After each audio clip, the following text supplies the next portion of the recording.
it's really important to have a plan. Have a plan and understand what your goals are. In fact, my camel out there is suffering right now with a broken back. So I actually found Pepe when it was only a couple of hours old, and I'm like, oh, this is a funny meme. Oh my god. Yo! Who is this Degen? The old man is swing trading over years at a time.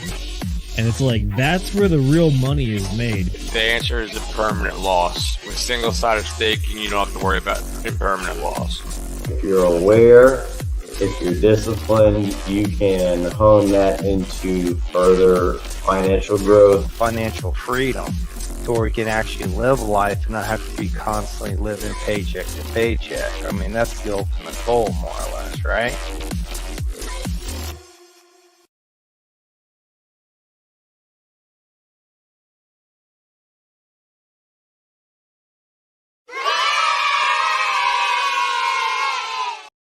I'm going to get fast enough one day where I can read that whole little blip super quick. But ladies and gentlemen, boys and girls, welcome to this here Whiskey Wednesday, where we're going to be having a whole lot of fun, shooting the shit, drinking some good booze and other things. And before we even get into the show, we got a kick-ass commercial for you to play. Mrs. Producer, roll the clip.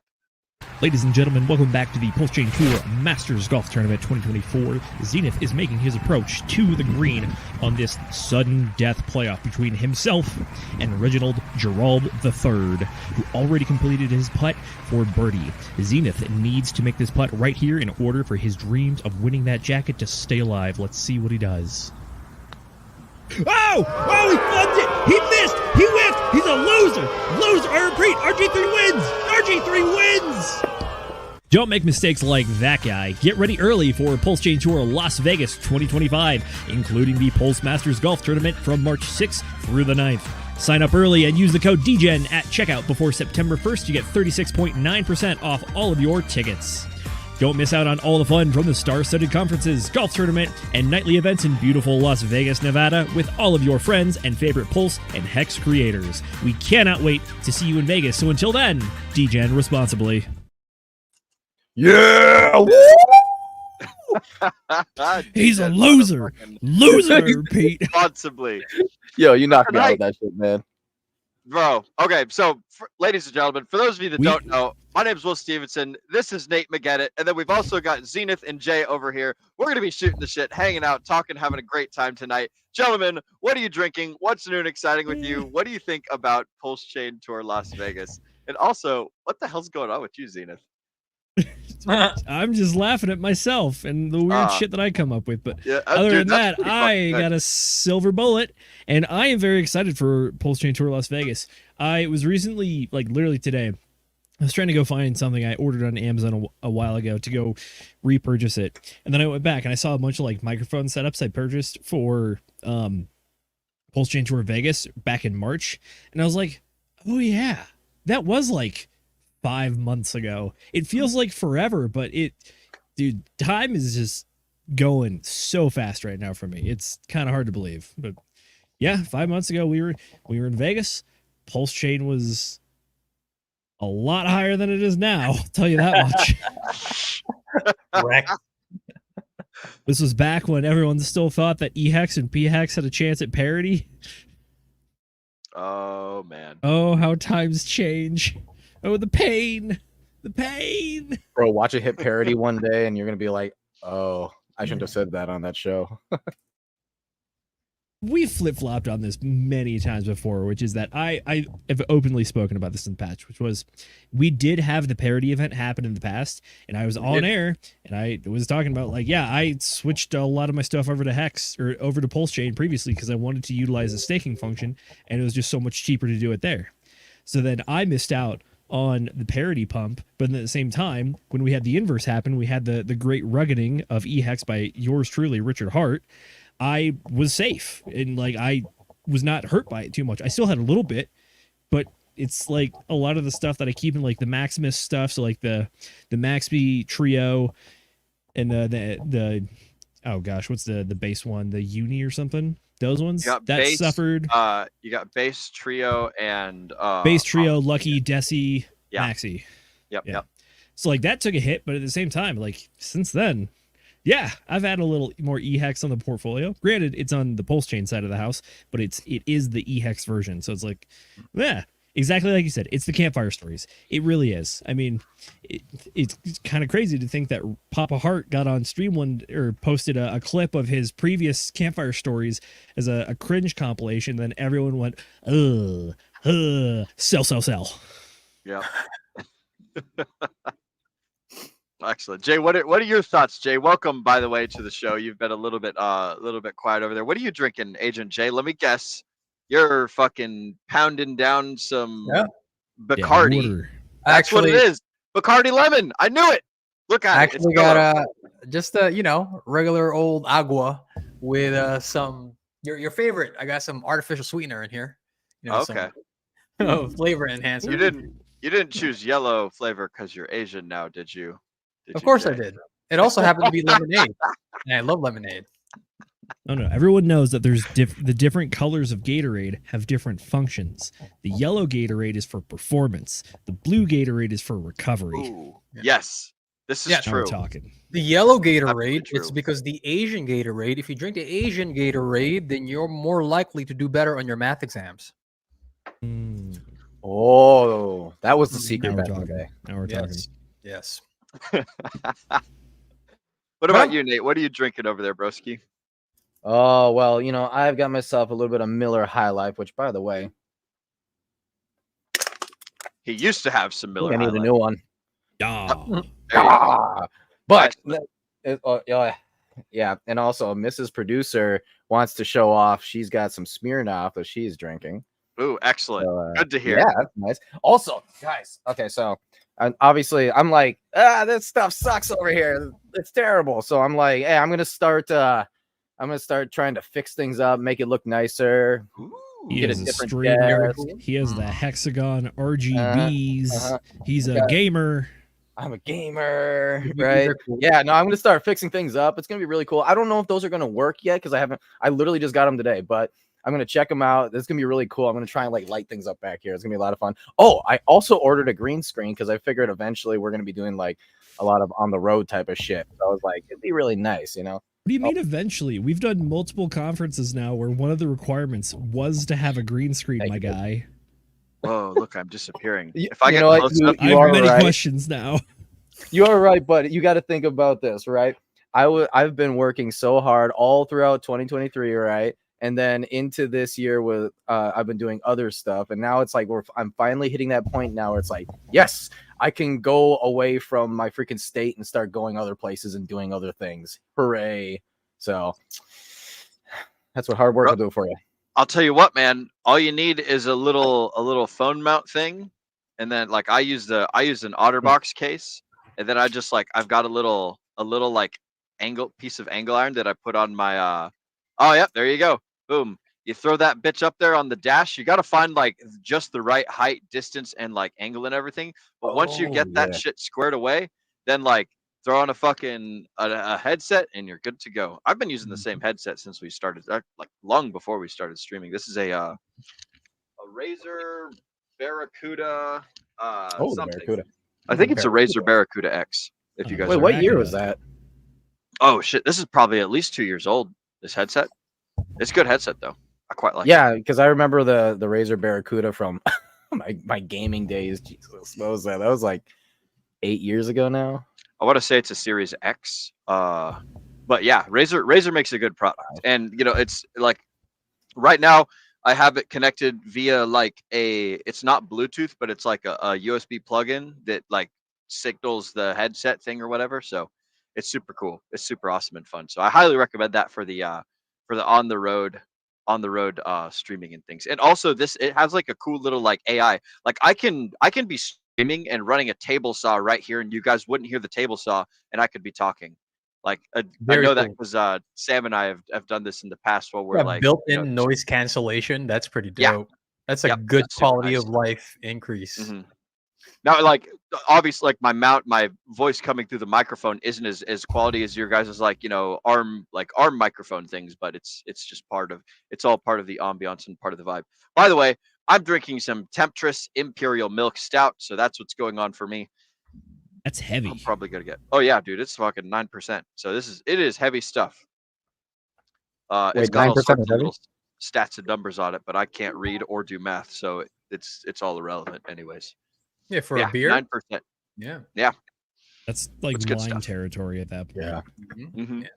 Very, very, When I hear Temptress, I think of wine. That's like the first thing I think of. Just like very refreshing. That is correct. That is the ABV for those drinks usually. Yeah. I like it. Speaking of things that I like, I'm gonna do our favorite part of the show, chat shoutouts. And today we've got a very special chat shoutouts because we've got our very favoritist Kenturian54X in the chat saying, "What's up, Degens?" And we all know that Kenturian is like one of our favorite and most loyal fans. Always hopping in early. He came in today 45 minutes before stream started. So 1 hour ago is when he was asking us what's up. So good for you, Centurion. Glad to see that you're hanging out, having fun and things. I gotta put on my stream bling here, put on all my rings and stuff. But we've also got another one that Mrs. Producer has starred for us. A golf jacket with a Pulse logo would be cool for the winner. And this is regarding the golf tournament, the Masters tournament that's going to be going on over in Vegas. Now, I don't even know. Do they even have grass over in Vegas, or is the whole course just a big giant sand pit? The whole thing's just a sand trap.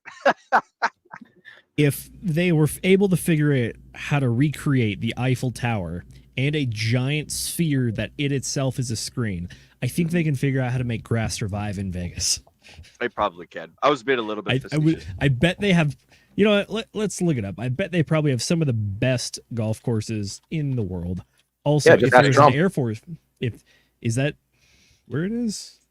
Oh yeah, Trump Tower is technically the Trump Hotel. Well, Yep. Well, they got I a Trump mean, hotel down there. the man is famous for slapping his name on golden buildings all over the world. So Yeah. I'm not going to limit him just to one place.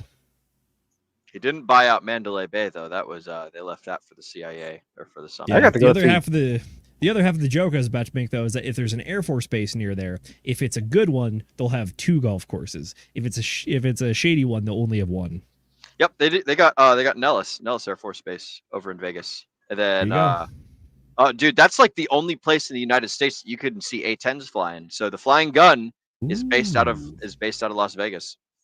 They'll occasionally do drills. They were doing a lot of flybys and things when I was working on a tower over there nearby North Las Vegas. Like, so our little tower was right next to a whole bunch of Amazon warehouses and shit. It was like a 4 or a 5 tower AM relay site, and we were knocking down all 4 of them, and we destacked one, and then we knocked down the other 4. But yeah, bro, we'd be like up on the towers and shit, like with our little harnesses, like hanging on the gin pole and stuff. They'd have like fucking A-10s like flying, 1,000 foot above us, and it's just like, holy shit, this is close as hell. But like the runway is right fucking there, like right next to the speedway, right next to where like 215 meets up with 15. Like that whole little area was just like super duper heavy air traffic. It was awesome. For all my aircraft nerds out there, Nellis Air Force Base has the A-10, the F-15s, F-16s, 22s, and 35s. That's a lot of cool stuff. That's a lot of cool stuff, yeah. I love the F-15. I think the F-15 is one of the it's just a sexy looking aircraft, and that thing's a tank. Granted, it also has the same surface area as like a football field, but we digress. Wait, what? The F-15 it's more of a joke, but the F-15 is famous for just being so massive. Oh, and okay. the wingspan is so large that it famously has been damaged and lost like an entire wing, but still able to return to base and land. Just because the base shape of the aircraft, the other size, and then also the tail has also just is so large that it's able to keep itself in the air. Holy shit. That's cool as fuck. I don't know hardly anything about fixed wing aircraft, but that's pretty fucking cool, man. I didn't even know we still had F-15s. I figured we were all fresh out of them.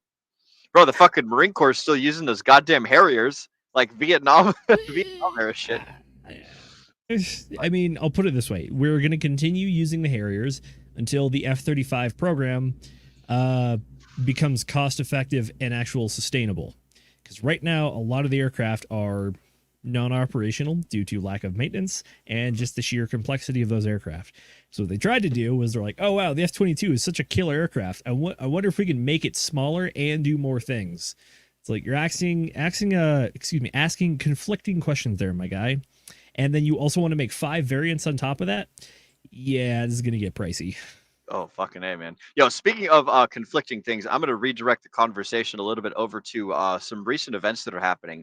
So we've got a little bit of some shit going on up there at the oh shoot, not the Fed, because the Fed's not the one. It does the Fed doesn't do the jobs reports, right? And the unemployment. The BLS does, the Bureau BLS? of Labor Statistics. Okay. Yeah. Aren't they? They're fucking around, right? They're like, oh, hey, we're gonna release some shit, and then everyone's like, oh, fuck, those numbers are funky. Like, pull it down, pull the tweets down, pull the info down. Like, they made some revisions, is what they did. Yeah. Oh, is that what happened? Yeah, man. Yeah. That shit was fucking dirty, bro. Wait, isn't that like what happened with the Bitcoin ETFs? Oh no, that was a hack. My bad. Well, so Jay, this is more of your realm, isn't it? Jay, you wanted to kind of talk about this a little bit, the numbers and the jobs markets and things. Yeah, so this particular piece of news came across my desk over the weekend. I was actually watching one of my mentors go over an analysis regarding this, right, and what their thesis was, how it would affect the market. And I think it's something that's really important for people to consider, because remember what the Federal Reserve and Jerome Powell, right, their entire thesis for the overwhelming majority of 2022, 2023, heading into 2024 was that, look, we need to raise rates, which is what happened the entirety of 2022, right? Why? Well, because number one, people were spending a ton of money. Hello, bull run of 2021, right? People were taking advantage of them damn PPP loans and basically a zero interest rate environment to spend, which what did that do to the economy, right? It inflated the prices. You compound that with the fact that we had a ton of issues with supply chains. So what happens when you have less of an item, but the demand is increasing, where that's also going to have an upwards pressure on price. And then the job market was overheated, right? So all of these different things, the variables that the Fed mainly considered is what they base their monetary policy on, right? Jerome Powell's like, look, inflation is getting out of control. The labor market is still overheated. We don't want this because it's like we risk running inflation even hotter than it is. And so what did he did with interest cuts, right? Why did he raise rates? Why did he keep the rates elevated for such a significant period of time? But like, that was the story that he was building on, right? And if you keep the rates elevated, then you tamp down on inflation, and then people are like, companies are as a result of that, companies are much more likely to slow down their hiring. Maybe they trim a little bit of the fat at the bottom and maybe get rid of positions that were created in COVID that were unnecessary, right? Which would theoretically bring down the labor market, right? So the reason why over the span of 2023 and even now in 2024, right, people have been clamoring for cutting the rates. But every single time Jerome Powell has gone up on the podium, he says, look, man, inflation is still not getting close to our 2% goal, and the job market is still overheated. Well, every single year, something happens called the benchmark revisions for the BLS, right? And what that does is it basically takes into consideration all of the data, right, over the past year. In this case, the time period that we're talking about is from March of 2023, last year, all the way up until April of this year, right? And so they take into consideration all of those different variables that they did not have time to collect, right? This is why whenever Jerome Powell speaks, he's like, well, we're acting on like lagging indicators. Right? And to a significant degree, that's true, right? When the economy moves in a fast way, like for example, when monetary policy was being created by the Fed during COVID, right? They had to act really fast, right? So they could only act on the data that they were receiving now. When the entire country is in a panic, you can't be like, we really gotta wait for like all of the data to come in, right? To give us to give us a clearer picture so that we can better form monetary policy. Right? You can't do that. The unfortunate reality is you can't do that because the country is fucking panicking, right? So you have to take action now. And this, when we were discussing this in private, I spoke about like I would not want to be in Jerome Powell's position, right? Because no matter however which way you twist it, he's gonna come out as the bad guy to somebody, right?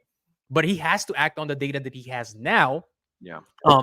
Otherwise, right, you're gonna be stuck between a rock and a hard place. And so what happens, right, now that they've had the entire year's worth of data that they've spent collecting, right, all of those lagging indicators, well, the story becomes a lot clearer. It now turns out that the job market is not as overheated as what people thought it initially was, right? So that completely goes against the case that Jerome Powell was building. And we're not talking about just like slightly, right? So the numbers came in that about 818,000 jobs were basically wiped, right? So they had a downwards revision of the initial numbers, and the estimates were putting it as high as 1 million jobs were potentially going to be lost, right? And so up until today, this morning, the theory or the numbers that we were working on, right, that the Fed was working on, was that on average from the time period of March of last year to April of this year, was that on average, every single month, the economy added about 251,000 jobs per month within that time frame. Mm-hmm. And what the numbers that came out said, well, that number is actually short about 63,000 jobs per month. And so the actual average was more about 173,000 jobs per month, right? So you decreased it by about 25%. Yeah. And so, like, the story of the job market is very overheated and we have to keep the interest rates higher for longer was actually not the case, right? Now, 173,000 is not super low, right? It's about above average, but it's not the overheated narrative that Jerome Powell was talking about for the entirety of 2023 and 2024. And so the market is now speculating, oh shit, how is he going to react to these numbers, right? You know, the narrative that people are concerned about. What happens before or during a period of time when the Fed is cutting rates, right? Everybody knows. Everybody's concerned about that. Well, theoretically, the market usually dumps, right, when the Fed goes into interest rate cuts, right? And for the most part, none of us were really concerned about that. Why? Because context matters. Context matters in this case. The reason why the markets dump leading or during a rate cutting cycle for the Federal Reserve is because the Fed usually cuts rate as a response to recession, right? Yep. They want to stimulate people spending. So what happens when you cut interest rates? Well, people are more likely to take out loans and spend money and stimulate the economy. However, what people have to consider and why we weren't really concerned about a dump heading into rate cuts is because that's not the context that we existed in. The context was the reason why we had elevated rates wasn't because we were in a recessionary environment, right? The reason why we were in elevated rates was because people were spending too much. We were actually in a period of high economic growth, right? And so the reason why the Fed was going to start cutting rates was because we were the economy was transitioning from a period of very overheated to now finally back to baseline pre-COVID, right? That's the reason why they were going to start to cut rates, not because they wanted to stimulate more spending in fear of recession, right? And so, but on the tail end of this report, now it gives more validity to the thesis that we might be in a potential recessionary environment, right? Because the labor market is not as overheated as Jerome Powell thought it was based on this data that we just received this morning, right? And so here's some good news. The market was obviously already fairly aware that this data was going to come, right? And so the good news is it seems like the market has not panicked, right? And so even though it is much more likely that we may be in a recessionary environment during the latter half of this year and into 2025. For the most part, the entire market, right? All of the different pundits, right? All of the market participants are still fairly confident that we're not going to head into a recessionary environment, right? Because like I said, 171,000 jobs per month is not nothing. It's not small. It is above average, right? So that doesn't exactly scream recession. And so now what we really have to wait on is what the hell does Jerome Powell do or say during the Jackson Hole meeting this Friday, right? So really, the reason why we wanted to bring this to everybody's attention is that's what we really have to be paying attention to, right? What is the content of his speech during Jackson Hole? What is his tone? Because right now, I think everybody knows that for the most part, during the September meeting, the assumptions are that JP is going to cut 25 basis points, right? It's 25 basis points right now, right? About 70% or so, at the CME, it's about 25 points, right? That is the consensus, which is what's always been the consensus leading into September. If Jerome Powell comes onto Jackson Hole and he suddenly starts implying that he has to be more aggressive with rate cuts, leading in with a 50-point decrease, for example, then you suddenly feed the speculation of, oh shit, I thought he was going to go slow and steady, and now you're telling me that he's going to be more aggressive, and that happens to be on the tail end of a much softer labor market the news that we just got today. That is going to feed into the speculation of, oh, here we go. We think that Jerome Powell and the Fed are giving the recession thesis more credence, right? And so if the contents of his speech in Jackson Hole or on Friday lead us to believe that he's going to be way more aggressive with the rate cuts, then that might feed into the recessionary thesis and it might scare the fucking markets, right? Which, it's like, is it so appropriate that we happen to be on the tail end of the 60-day cycle right now? Right? We're currently at day number 48 of the 60-day cycle. And so, surprise, surprise, if the market panics and we sweep the lows of 49,000, cycle low, like, is it a coincidence? I really don't think so, right? The markets tend to line up with the narrative more often than they do not, right? But look, if he's still like, hey, man, it's much lower than we initially thought, but it's still not, like, those numbers aren't bad. We're going to maintain course. We're going to most likely cut 25 basis points September. That will most likely rally the market, right? Because he basically puts this, like, he stomps on the recession thesis, right? So whatever happens on Friday, it's either post-meeting, the market panics, and we sweep the low of 49,000. Highly, like, God, we're at 61 right now. It, like, me thinking that we're gonna head all the way back down to 60, like to 49,000 and lower, seems very unlikely. But again, right? We all of us here thought it was very unlikely that we were going to see $50,000 Bitcoin again, and it happened, right? So it's like the market's going to do what it's going to do. Okay, so yes, if the market panics, does the likelihood of us sweeping 49,000 and making a new cycle low make much more probable? Absolutely. However, if he maintains course, if he's a lot more dovish, I would believe that the cycle low is going to be a higher low, right? Well, we're going to have one of those rare times during the market where we have a mid-cycle low, and the end of the cycle, right, is going to be a higher low. And you're talking about the 60-day cycle, Jay, to correct. be clear, right? Yes. Yeah, not about the 4-year cycle. So No. folks at home who are worried that we're going to be dipping below, 15K, probably not going to happen. Yeah. This is the Talking 60-day cycle.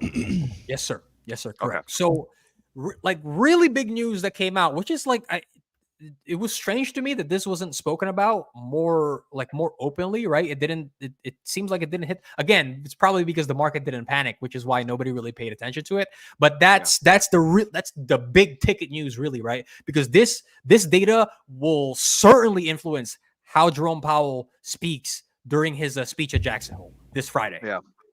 But you know what's crazy is like I was just doing some. So I had a friend hanging out with me over the weekend, and they were telling me that like the Federal Reserve has not always had like press conferences and talking about like forward projection of movements and things. Like they only really started talking to the public about 30 years ago, back in 1994, and then like they only started doing like press conferences and talking about like their forward guidance roundabouts 2008 2011.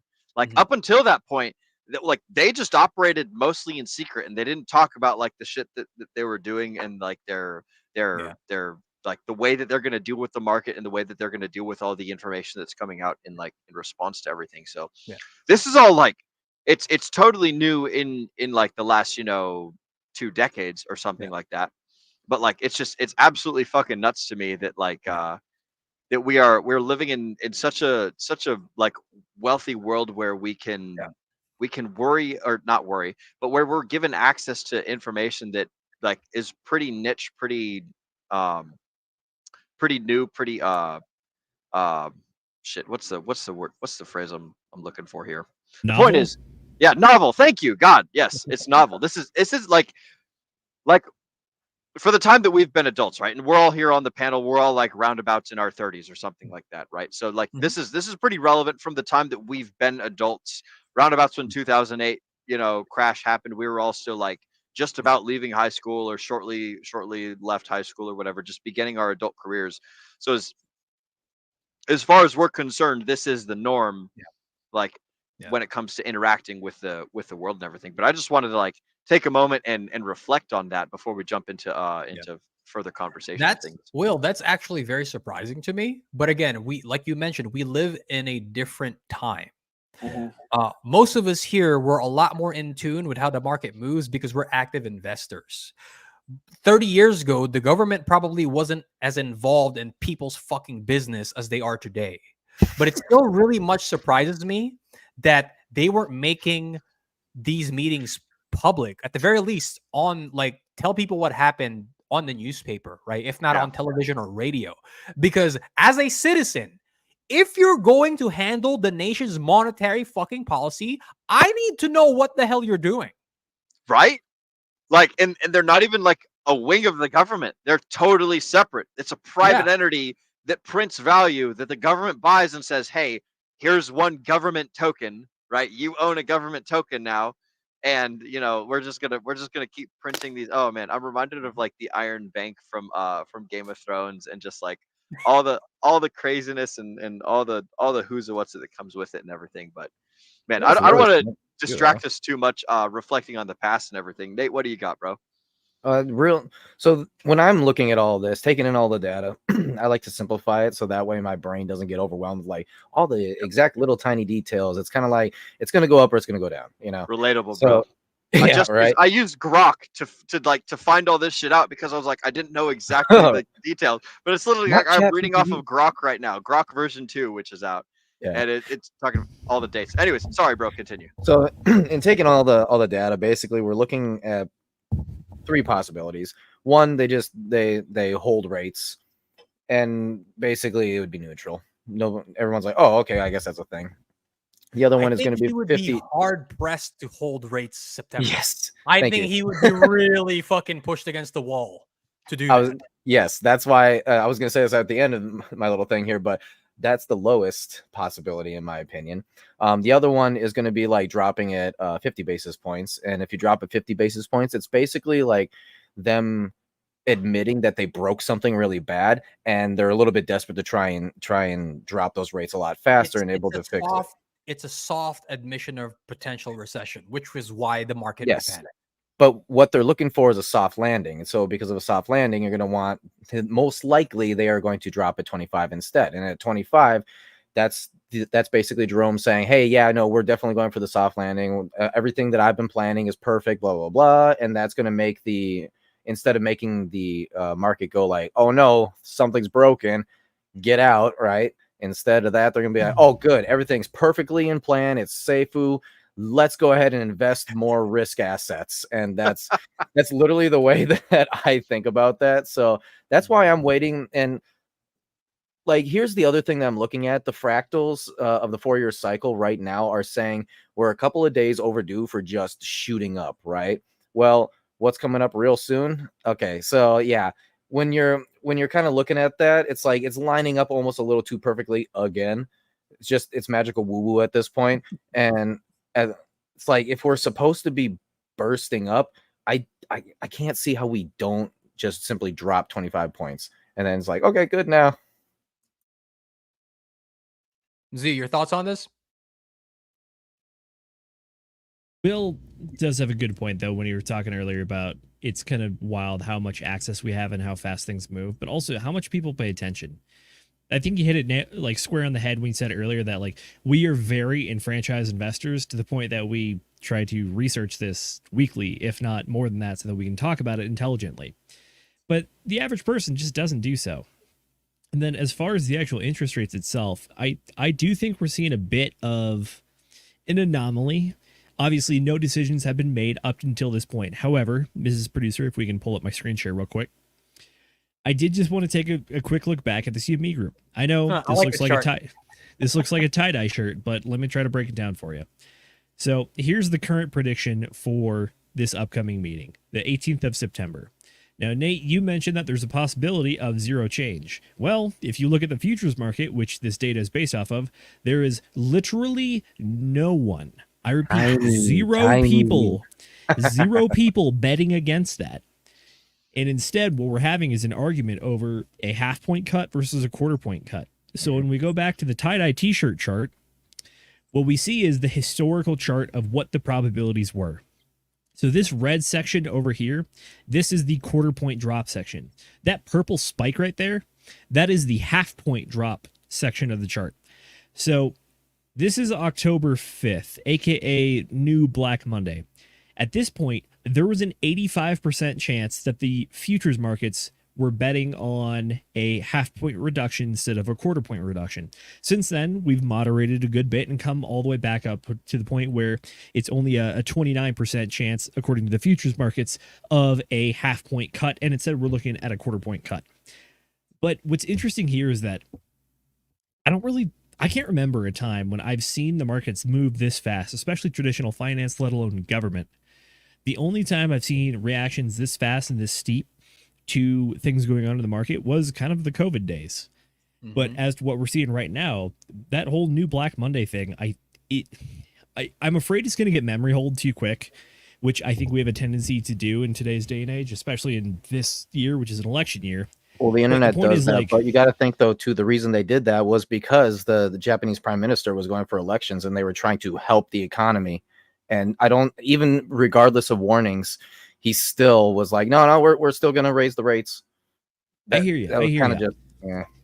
I think when it comes to that, what we're seeing right now is what you could, like, what comic book fans would call is a split of the timeline, which is that there's two potential futures. We live in the future in which the market recovered. There is the potential for a future in which the market did not recover from that Black Monday, and it would be a very, very different landscape. But we got to live in the present, so this is what we're looking at right now. And it's that we've moderated a bit, but what this big purple spike tells me is that there was substantial fear in the traditional finance markets from an institutional level that they weren't sure that they were going to recover out of, but they did. So it's kind of a dodged bullet, so to speak, on that one. So when I look at the rates on this one, and then I look over at the 60-day cycles, it's like, yeah, this could be lining up. And what Jay alluded to earlier is that we might get one of those rare 60-day cycles where you have a low in the middle of it that is lower than either of the ends. I mean, I believe we call those failed cycles, but don't want to put the negative stigma on it too much. But the point still stands, which is that what we're seeing right now, you have to ask yourself, is this such an anomaly that this breaks all the patterns and trends and all the established norms, and that this, by like just a normal distribution level, this has to happen less than 2.5% of the time for it to make sense? If it happens anything more than that, it means that your base model is broken. But if you can put this in that 3 standard deviation range of this is so far away from the average that it happens so rarely and infrequently, it's understandable, then I think it makes sense. So when it comes to what I'm thinking about the market right now, that's what I'm looking at, which is how does this actually play out? I do think that the case that we sweep just a hair below $49,500 on Bitcoin again, it's possible, but at the same time, I'm not looking forward to whatever news event it is that causes that to happen, because that would be substantial. Yeah, just have stops in place, because guys, if we sweep 49,000, a lot of the altcoins are already hurting pretty badly, man. If you don't have any fucking plan in place, like, you're putting yourself at significant fucking risk, right? Some alts are doing okay, right? Solana is still doing okay, for example, right? It's hovering around $140 right now. Even if we were to sweep a $49,000 Bitcoin, you're probably going to hold $100 in Solana, right? But there's a lot of altcoins. I personally think Solana is a bit of an exception, so that might not be great. But at the same time, your point still stands, though, which is that there's a lot of stuff. Like, for example, I think Illuvium is a big question mark, which is that Illuvium right now is sitting at $44. And when we had that dip down below 50K, Illuvium went down to like $37, which is just about a new all-time low for it. So with one of the, like, honestly, the top leading GameFi coin almost at all-time lows, I thank you, Will, for the air quotes. It is all just speculation at this point. But I'm just saying, if we hit something like that again, the market is already so low on altcoins that if you double tap it, you're going to see something very unprecedented. Yeah. You know, there's another thing about this, though, too, where you literally just need to believe, right? Just hold. No, isn't HODL Diamond Hand the old thing, right? That's really all you need to do. Because the sentiment that I agree with, the practical plan, maybe not. But exactly. I like it. That's I like where you're going with this. Because it is going up eventually. At least that is my belief. I think it's going up. I gotta step in there. There are times where it's appropriate to HODL, and there are times where it's appropriate to manage your risk properly, right? Settle. Yeah, like there's many a story of people HODLing all the way down to zero, and if you're at a point in the market where an alt that you're holding, especially if you're down significantly, like for me, for example, my average cost basis for Illuvium is $40, right? So even if it goes down to 30, I'm not it's not going to kill me to hold down to 30, right? That's a 25% unrealized loss from my initial entry point. But if you bought at around 80, or God forbid you were buying around $100, and you have ignored the current market trend, and you're nope, gonna hold it all the way down to zero. It's that's not an intelligent way to conduct yourself in the market. Think about it this way, though, that you're kind of mid-curving it a little bit, I think, because at that point, it's if you've already bought so high up, right, and it keeps going down, it's hey, I put in that money, and if I lose it, I lose it, right?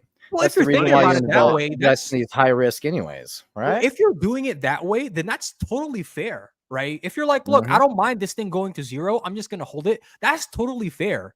But again, what I'm talking about is proper risk management. If you're somebody in the position of, holy shit, I'm panicking and I got to pay my bills, you got to have a stop in place, right? If you're in position A of look, bills, I don't care if it goes to zero, I don't mind, HODL till death, fine. But a lot of people are in the position of, shit, the market's going down, I don't have any stop losses in place. That's not a good plan. Well, you also don't want to sell at a loss, though, because that doesn't make any sense. And here's the thing.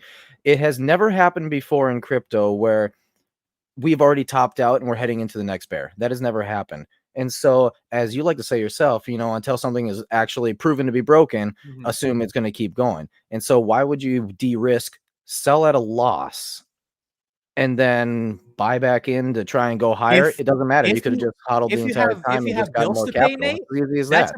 That's a pretty good argument to sell at a loss, to preserve your capital if you have bills to pay, if you put money in the market that you were not willing to lose. That's the argument that I'm making. If you got to pay bills because you don't got enough money, man, oh, dude, that right there is just bad capital management. All right, guys, I gotta butt in here, right? So what you two are essentially doing is you guys are arguing over which tool needs to be used for the job. right? So you're both describing things that can be done. You can adopt the hodl mindset.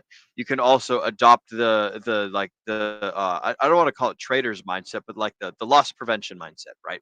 The These risk are both management mindset. these are both It's the trader's acceptable mindset. paths to take, and they differ depending on what your position is in the market and what Context. your like your Context. goals are. What's the Correct. context, right? Correct. If you're super poor and you're going to starve to death if all your money's gone, then perhaps follow like the thing that Agent J is talking about. If you've got money to spare and you're working a job and you're still like bringing in income, perhaps hodl. It also depends on what your timeline is like, right? Are you exiting everything in 1 year? Are you exiting everything in 10 years, right? So these are things that folks at home have to consider when they're going to choose like one or the other of these paths that that Nate and Jay are talking about. So that's I just had to throw that out there for the folks at home. They're both right. Nate and Jay are both right. It's just like you have to look at it from a nuanced perspective and determine like where do I fit into this into this marketplace. If 90 years old and you're dying in 30 months, right? Perhaps pull out all your shit coins so you can pass something on to the grandkids while you're still alive or something. Shout out to all my 90-year-olds out there that are cheating into not cheating into cheating out of I don't know, whatever the latest shit coin is or whatever. Solana coins. Yeah, Yeah, all those. that's the reason why Brandon says literally, hey, you need to have a plan, and that's the whole point.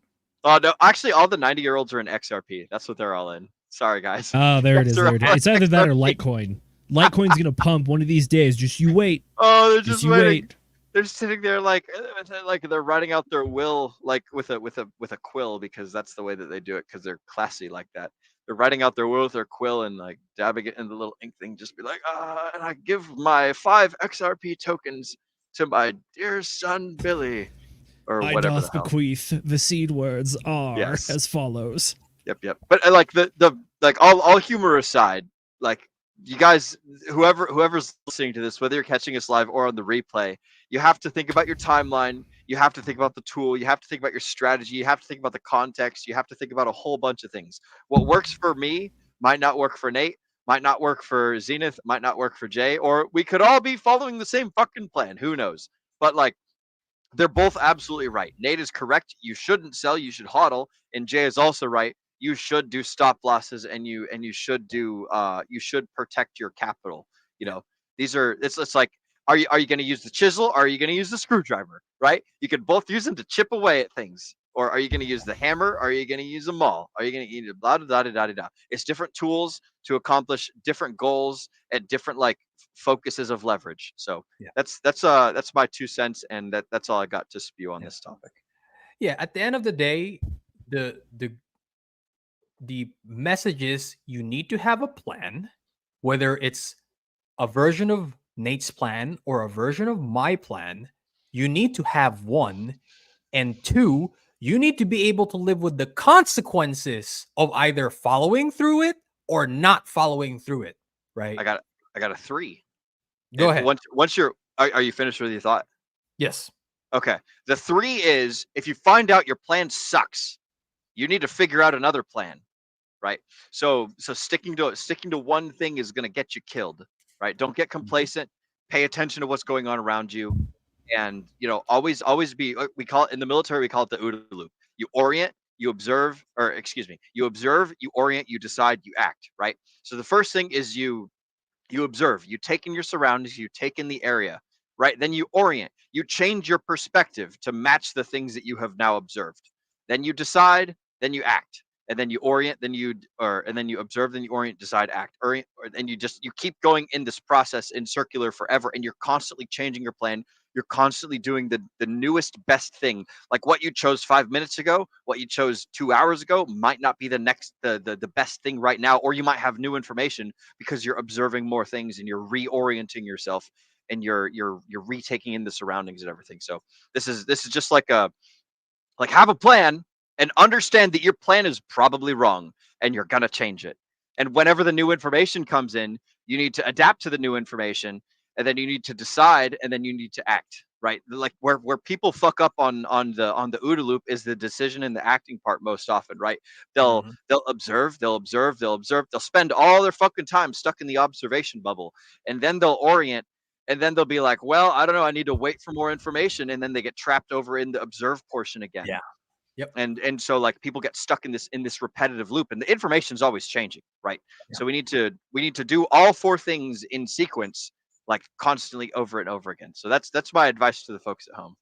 To double tap the OODA loop thing, the inverse of that is that you constantly are deciding that your plan is terrible and you keep throwing it out entirely.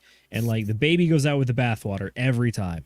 Yeah. And you're like, no, I was an idiot 7 days ago. This week, I know what I'm doing. And then 7 days from now, we're going to be like, no, that was terrible. That was stupid. We got to start over. It's like, no. If the OODA loop is working, you're going to be hitting that 80% solution most of the time. And what you're correcting is a 20%. Or it's the 20% of the last 20%. It is understanding that your basis for creating the plan made sense and that your goals are still aligned. Your plan is shifting based on the information that you're taking in. Just observe your goals, understand if you're heading in the right direction or not in the right direction, and then course correct. This is obviously a lot of like the gray area stuff, which is like we cannot like very loosely in some sort of like 6-step generic diorama tell you of like how to handle everything, but it's for you to figure out. It's like, okay, do I actually know enough to be able to formulate that clear plan? I mean, odds are if you watch us and you're as plugged in as we are, yeah, you probably are more than capable of creating a good strategy and a good plan that you can follow, and that is able to be revised and refined over time, not just thrown out every time and you're redrawing your run, because you're going to run out of crayons that way, or paper.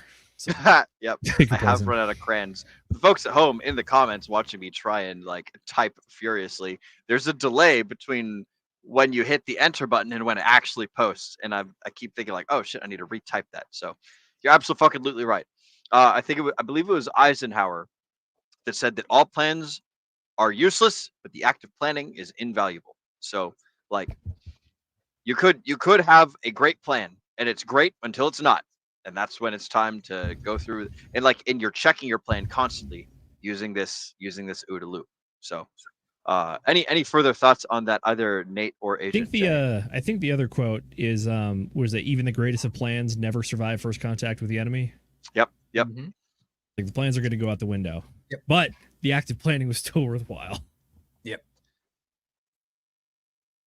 Nate, you got thoughts? Jay, you got thoughts? If not, no, agreed. I'm gonna do this thing. All right. So wait, real quick before we get off the topic, I want to go around the panel. Do you guys think that in September we're gonna get quarter point or half point drop? Take your pick. Quarter. Jay, what you think? I think quarter. I think the fact that Jerome Powell did not react. You know how everybody was speculating that Black Monday emergency meeting on Tuesday. Oh, I saw the news articles. And I saw them shift in real time. Yeah. Whether that happened or not, yet like we're never gonna know. But at the very least, we know that he didn't reduce interest rates on the fly. And so if there was a time to cave and panic, that would have been post Black Monday, and it didn't fucking happen, right? And so the fact that this didn't send the market into a panic is, like I said, it's a lot more bullish than it is bearish, right? So 25 September. He really does have balls of steel. He's pretty good at what he does. He's not the best that he could ever possibly be, but I think he's the best that we've ever seen in a hot minute. So hats off to Jerome, baby. Predicated on the Jackson Hole speech, I will say. That's true. This could all go out the window in 2 days. Yeah, I'm going to take time though. That's what we're like. I'm going for the what's the word here? Are you going for quarter point or half point? Contrarian? No, take? I'm going for neither. I'm going super contrarian. I bet he's going to do nothing. And really? My alternate to him doing nothing is him going a whole 100 points. So those are my two options, and I hope to God that I'm wrong, because although it would be interesting to see him drop 100 basis points. I don't have any dice around me, but I'd fucking yeet him if I had them. I'm gonna bet that he does nothing, right? And I'm pretty sure that I'm wrong. But if he doesn't do nothing, he's going 100 basis points, baby. You heard it here first from the 69-420 guy.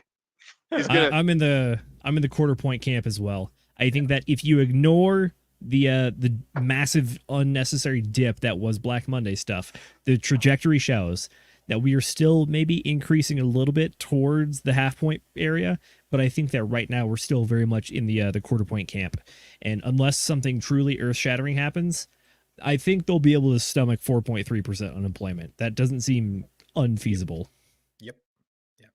Unfeasible. Yeah. Infeasible. Potato. Tomato. Indefeasible. Before you guys go to chat shout outs, I do have to bounce. Got dinner reservations with the wife. So excellent. it was great. What do we Being on eat stream tonight, with you guys. Jay?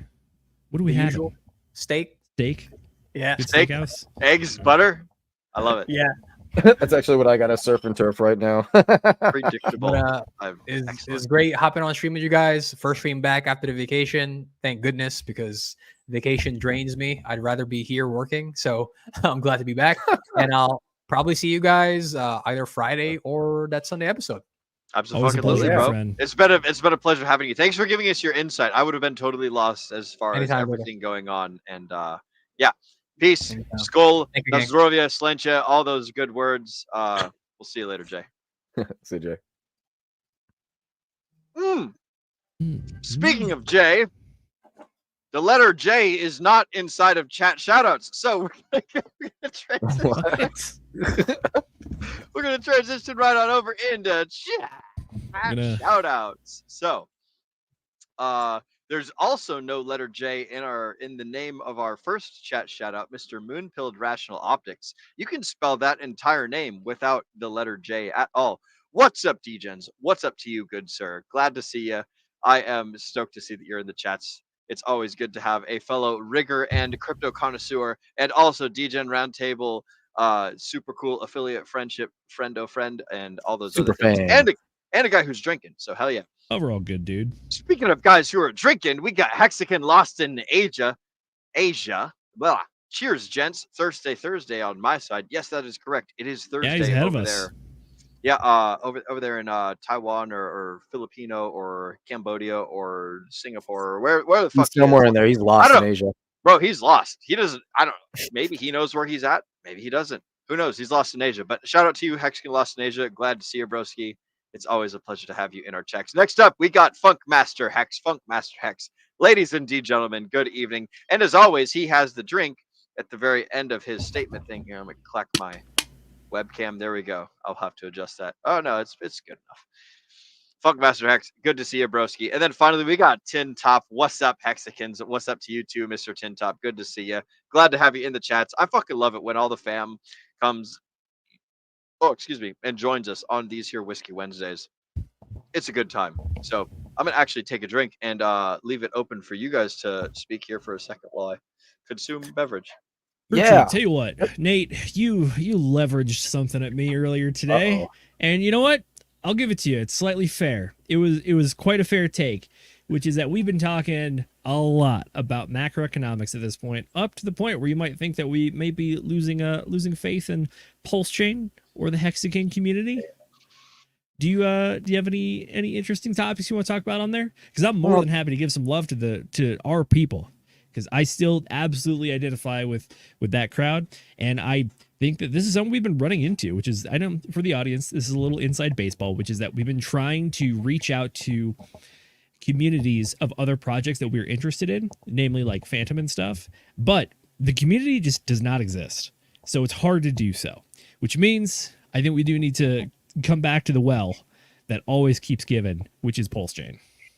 That's the thing about Pulse Chain that, it continues to impress me, because like you have, when you go over to like Ethereum, you have a ton of communities over there, but the communities are all like, it's one project based, and it's all about the technology and things like that. And nobody really cares to actually talk to you unless you're like a big wig of some kind, right?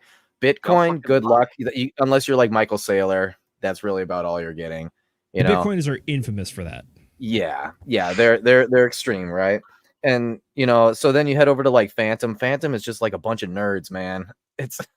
it's really I have hard to trouble- find any influencers. I would love to talk to some Phantom folks, but I have trouble finding anybody outside of the folks that we already know that are also like Hexicans, pretty much. So Yep. top Basically, of mind from the great irony is that if you're part of the Phantom community, there's a good chance you're also a Hexican. yes. Yeah. Just because it's playing DeFi on hard mode, and both chains have done that. So Yeah. So and like I mean, I don't really know a whole lot about other crypto communities. I've only dabbled in the Cardano world, and like I've known nothing of the Phantom folks or anything, but like I'm pretty sure that we're the coolest community in the DeFi space. I think like we're the most consistent. We've got the most like people that do things like the Hex community, the Pulse Chain community, the Richard Hard ecosystem. Like it's got a whole bunch of cool cats and kittens in it, and I just don't see that anywhere else in the crypto sphere. Now, also, I'm not looking because I have my horse blinders on, right? Because I only look at the things that I'm interested in. But like just judging by what I hear from everyone else, it's all very PvP. It's not very like friendship and long-term self-gratification, sci-fi, Yeah, exactly. Like, and don't get me wrong, Pulse Chain is also PvP because like every dollar that you draw out of the cryptocurrency sphere that you did not put in is someone else's. They put it in there. So like everything in the crypto sphere is PvP, right? But the idea of PvP though, real quick, is that they're purposely trying to extract. They're purposely trying to trick you to extract it versus trying to help just crypto in general, and you just happen to invest in it and maybe it goes back. Yeah. So when I say PvP, and you're absolutely right, Nate. Like there's PvP short term, there's PvP long term, right? And the thing that makes a community stick and work and win and everything is the PvP that's long term oriented, where it's like, hey, we're here for a long time. We're here for fucking 15 years, and or we might be trying to get rich this cycle, but we're still going to be around. Who the fuck knows? That's something that I think about. And like the rest of the world in the crypto, or the rest of the crypto sphere, is very like, I need to get rich in like 60 days, or I need to get rich in 90 days, or this year at the very latest, right? they're not holding untenable reliably, anyways. Which and that's why like us and folks like us, or folks that are more aggressive than us, or folks that are luckier than us, like take all the unlucky folks' money. Everyone gambling trying to make that quick buck is like, you're probably gonna lose. You got to pay your dues. You got to stick around. You got to do the work. You got to blah blah blah blah blah. Well, like, that's the thing. You have to support the chain itself, right? Yeah, you got to actually be a fan of the chain itself. That's the interesting thing. So what I find very interesting is you can see the passion in all the people in Pulse Chain, Pulse Chain, Hexagon, whatever. When I say Pulse Chain, I'm combining everybody, okay? But you see all the passion, because even when you're looking at people who are just like going at each other's throats, all the drama, you're like, okay, you both really want this whole thing to succeed. You're just coming at it from a different direction, or maybe you're seeing different things, like, or maybe you're really angry over something a bad actor did, that I've been seeing that over and over and over again. And that we're really loud, when you go over to like Cardano, okay, you get the maxis. That's it. You get the maxis and they're loud, but there's not enough of them to really, really start changing people's minds, Whereas over on Pulse Chain, you get people who are very loud. There's a lot of drama everywhere. And I do think we need to cut down on the drama a little bit. Like maybe this is where we need to take a step over on the Phantom side of things and be more nerds rather than a soap opera. If we had more people that were like genuinely excited about storing data at a more efficient pace than other blockchains, like I think we'd be doing pretty well. Yeah, but I'll tell you what, the interesting thing is that we got, even with a lot of the influencers who are influencers, right? They're still very smart. That's us, big dog. Yeah. Are we smart? No, we're not still, smart, but we're consistent, and we're good, and we're cool, and we're fun. We are consistent, and you we're don't fun. Need to be. Yeah, you don't need to offer value consistently too. Exactly. So we'll save that. You don't need to be smart if you can be all the other things. Yes. We don't have to be cool. And here's the thing, like, we're all fucking gambling, bro. Like, we're all gambling with our friends. Let's be honest here. We don't know what the fuck we're doing. We can tell these campfire stories all day long, and I'm kind of reinforcing my campfire story thesis here. Let me pull up my Oh no, it's not ready. Dang. Digital There we go. investments, Will. Digital Yep. investments. Yes, we're all gambling with our friends. To quote the great Ivan on Tech, we are all just gambling with our friends, having fun, right? It's about creating bonds with people that you're trying to steal money from, and then also like having a good time in the meantime. Like Do I'm we trying want to to cover steal your that? money. That What's might up? be an Yes. unpopular question that people don't want to talk about, which is that are we Let's do it. friends who are Why all not going to hear it? try to steal money from each other at some point? Yeah, Because sure. theoretically, if all of us are operating on the Bitcoin 4-year cycle, Mm-hmm. assuming that all coins are going to spike later and harder, and that they might have their top a week or two after Bitcoin, and we're all trying to capitalize and use the same strategy of buy high, sell low, that means some people are going to buy earlier, some people are going to sell earlier. So the question is, where's the liquidity come from? Does it come from each other? Go ahead. Does it come from people that we con into getting in? Although I hesitate to use that phraseology because I do think there's genuine value here. Or what is this? Like, is this PvP? Is there enough to go around? What's the deal? You know, I'll put it this way. This is what I think. Mm-hmm. So the true believers, the people who actually care about the entire chain and who have gone through enough pain and are still here, so they've kind of like proven themselves, right? Like, I do actually care. I'm not just saying that I care. I actually do care, right? You got to put in the work. Yes, you got to put in the work. That's the 10%. And then you get 30% who are like, oh, I was Just a stupid before. job, Maybe bro. I'll come in. Yeah, it's just a job. It's a fucking job. Like, we thought we're skipping out on doing work, but here we are streaming 6 hours a week. You know, showing Minimum. up and then like doing pre-show prep and then doing all that. And like we're just like, oh yeah, I can finally break free of the financial world. No, just kidding, bro. You're spending 6 hours a day or 6 hours a week streaming. And not only that, but you're prepping for the show, and you're also doing shit in the background and like doing the Telegram chat. So it's like, I'm sorry, Nate, I shouldn't have cut you off. You were on No. You're right. You're right about that. That's the actual work that we're putting in, yeah, right? it's proof of fucking work. Yes, exactly. So you've got that 10%, and the 10% should obviously be like the most rewarded. But then you got that 30% that's like sort of half believers, or maybe believers themselves, but haven't really put in as much work as say like the 10%, right? So they don't get as many rewards. I would say that section right there should be the only ones who should actually play the PvP game and dump on everybody else's heads the next 60% that come in, because the next 60% that comes in is like, hey, this can get me rich real quick. And it's like, that's not how you play the game. You need to put in some work, man. And of course they're like, screw you, I don't care. What are you talking about? Anyways, I'm dumping on your head. Good night, goodbye, come back in 4 years. Yeah, it's like we can be friends if you're doing the same thing that I'm doing at the same time that I'm doing it. If I'm doing something difficult when it's difficult, like right now the prices are fucking low. I could be buying, I could be selling, I could be holding, I could be, just not in a position at all. Right? If you're doing the same thing as me at the same time that I'm doing it, then we're friends. Both on the entry and on the exit, right? Mm-hmm. If you're doing different things than me, if you're selling when I'm buying, if you're buying when I'm selling, then that's when like the non-friendship parts start entering, right? And it's totally on whoever's clicking the buttons to do the things. And it's on us to talk about and be honest about the things that we're doing, or like we don't necessarily have to tell people that we're buying or that we're selling.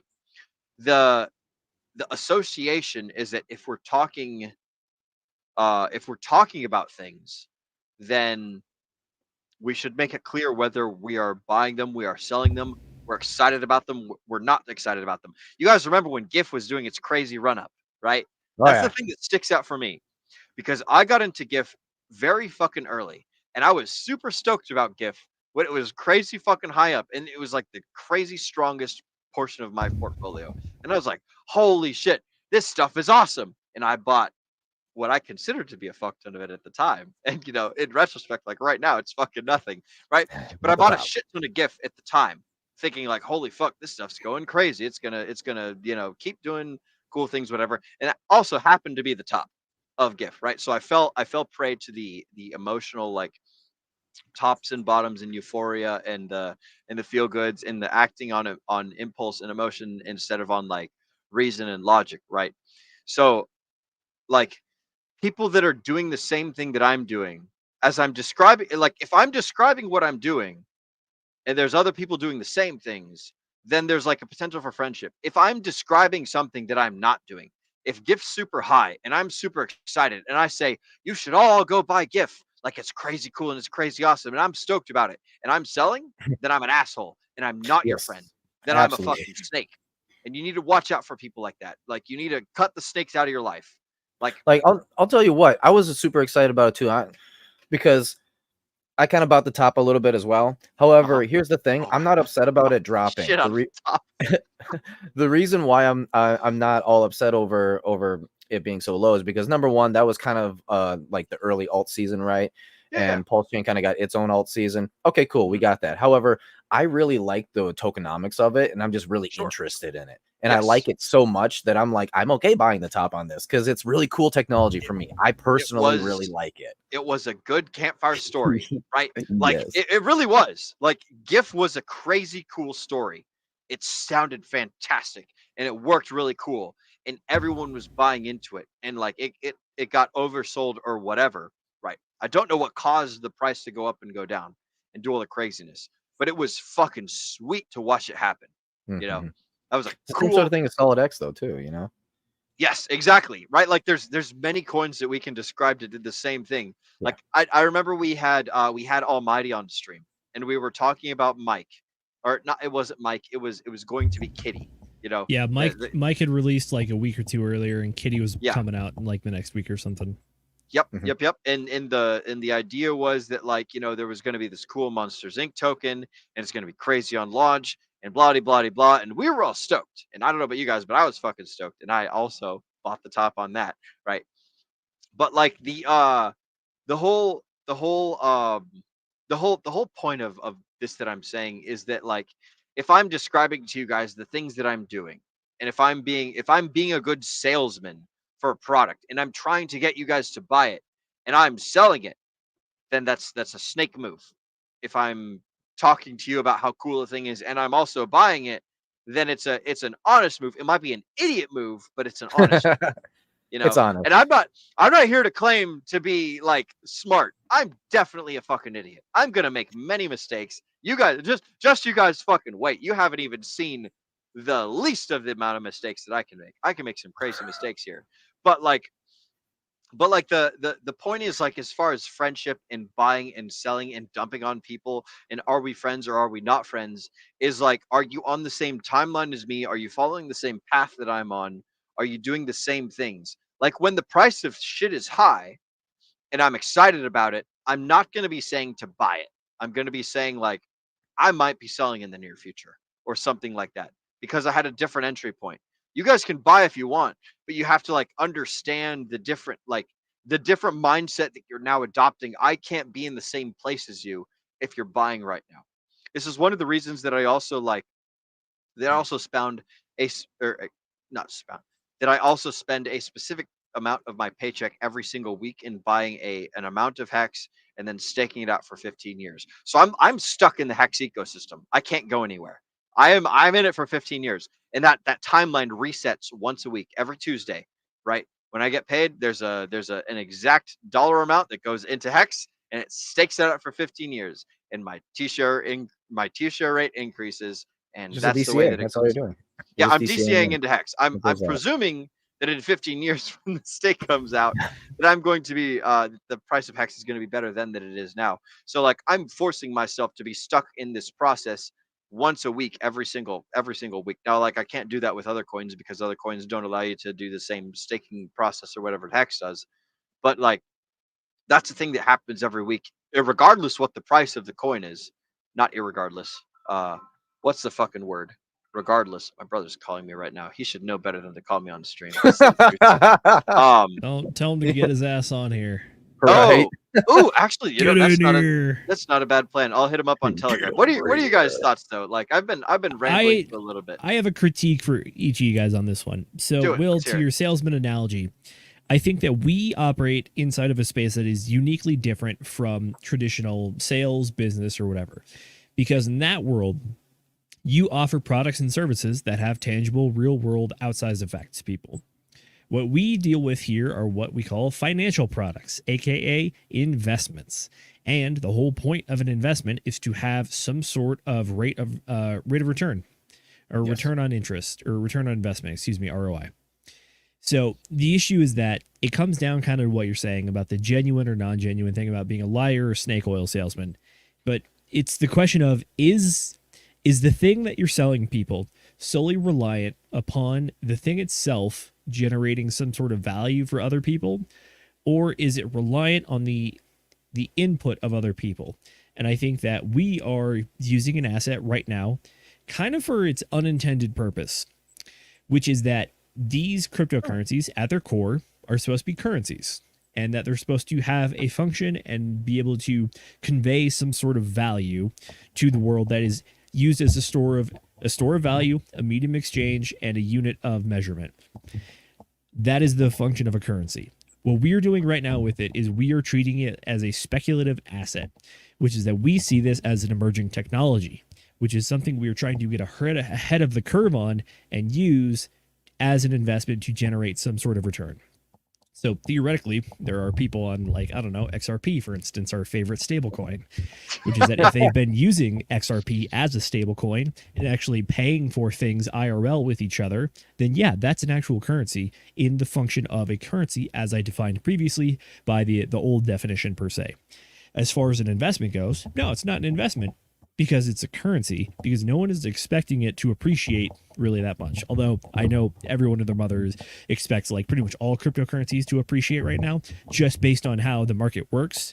And that kind of gets into the conversation of like, okay, what is currency when you start to involve like Forex trading, which is that once you can start trading other currencies for other currencies, that's where you turn your 2-body problem into the magic 3-body problem or something even larger than that. And then go for it.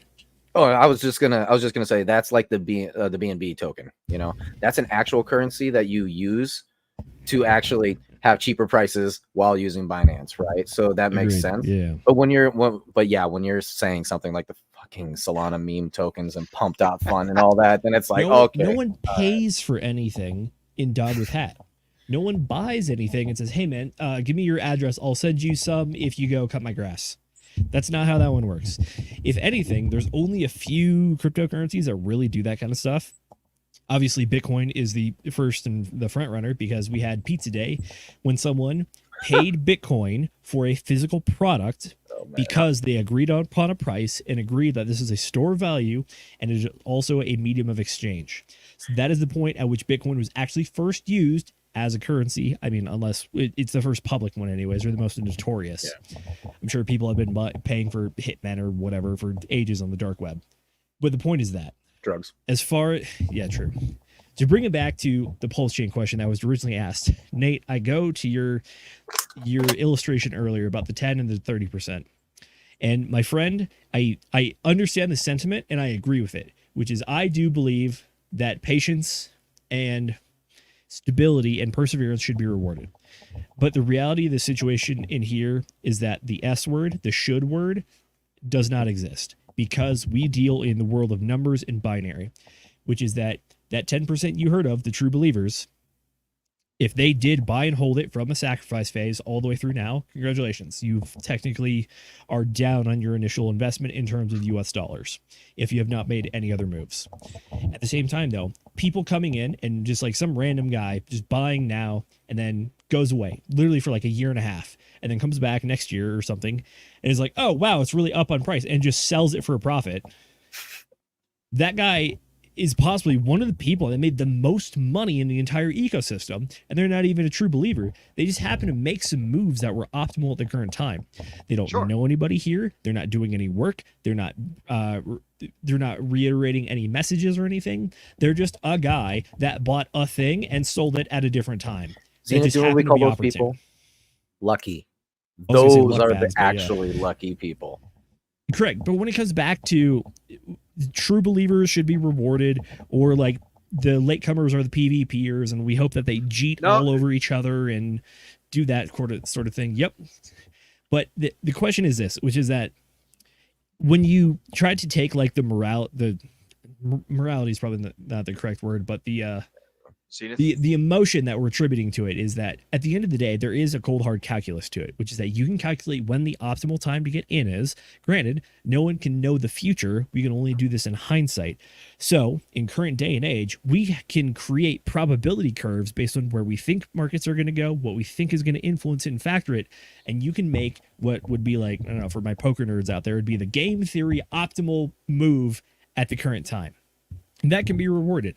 But when you look at the charts and you operate on the model that we've operated off of in the past, aka the Bitcoin 4-year cycle, and we presume that it's going to hold, that means that in order to really capitalize on it, you got to get in at the lows, and you kind of got to get out anytime above that. Whether or not the people that you are selling into are your friends or not is kind of irrelevant, because it's obfuscated through all the liquidity pools and all the different centralized exchanges. But at the same time, it's like,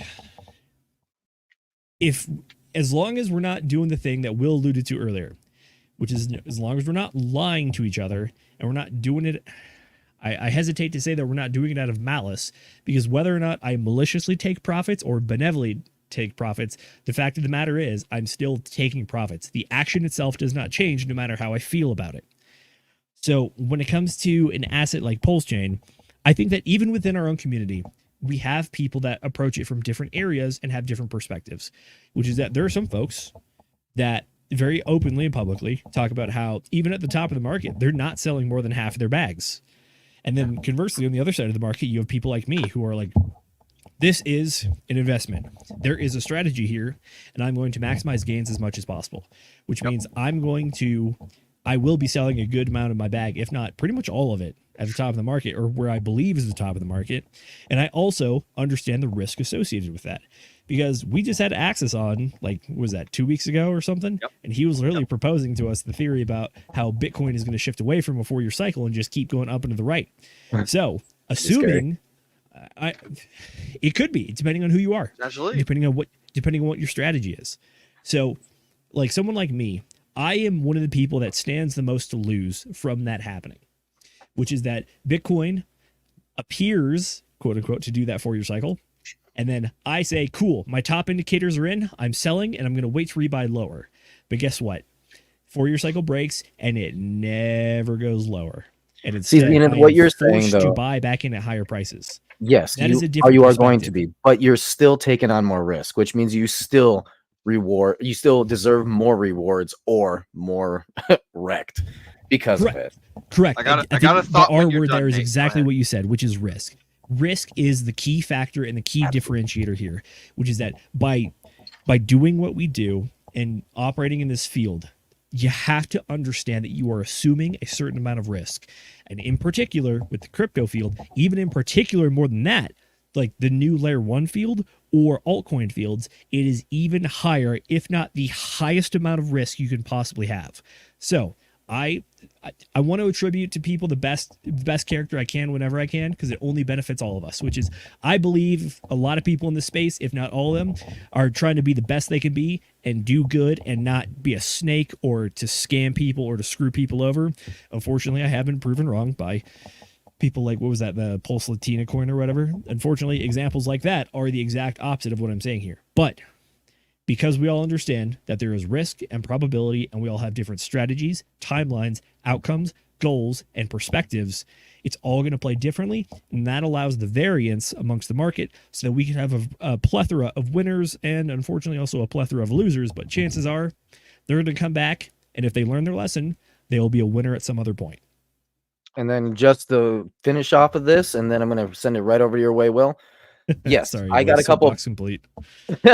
Right. I agree with you 100%. And I have a couple of plays myself that are, you might call extremely risky, but may have just a tiny bit of information that could be the difference between it working out and me getting ahead of the game and not. And so I'm going to take that risk. And if it happens to go to zero, I will count it as, guess what? I guess I lost my money again, because it wouldn't be the first time that I've invested in a lot and lost it all. And you know what? I'll just continue on with my life exactly how I've been doing it and just keep going. What'd you have, Will? All right, so I've got something for you guys, and this is, you were kind of hinting at it, but you never said it directly. And I'm just going to go ahead and say that there is no cosmic justice There is no Correct. fairness. There is no right. There is no wrong. There is only people chasing their goals, right? So while something might be fair or something might not be fair, fair is a point of perspective. It's a negotiation tool, right? If someone says that's not fair, what they really mean is I'm not getting the thing that I want, and you should give it to me, right? So like there is no gigantic scale that will balance out things. There's only people that are shooting to achieve their own particular goals. My particular goal, your particular goal, Nate's particular goal, etc., etc.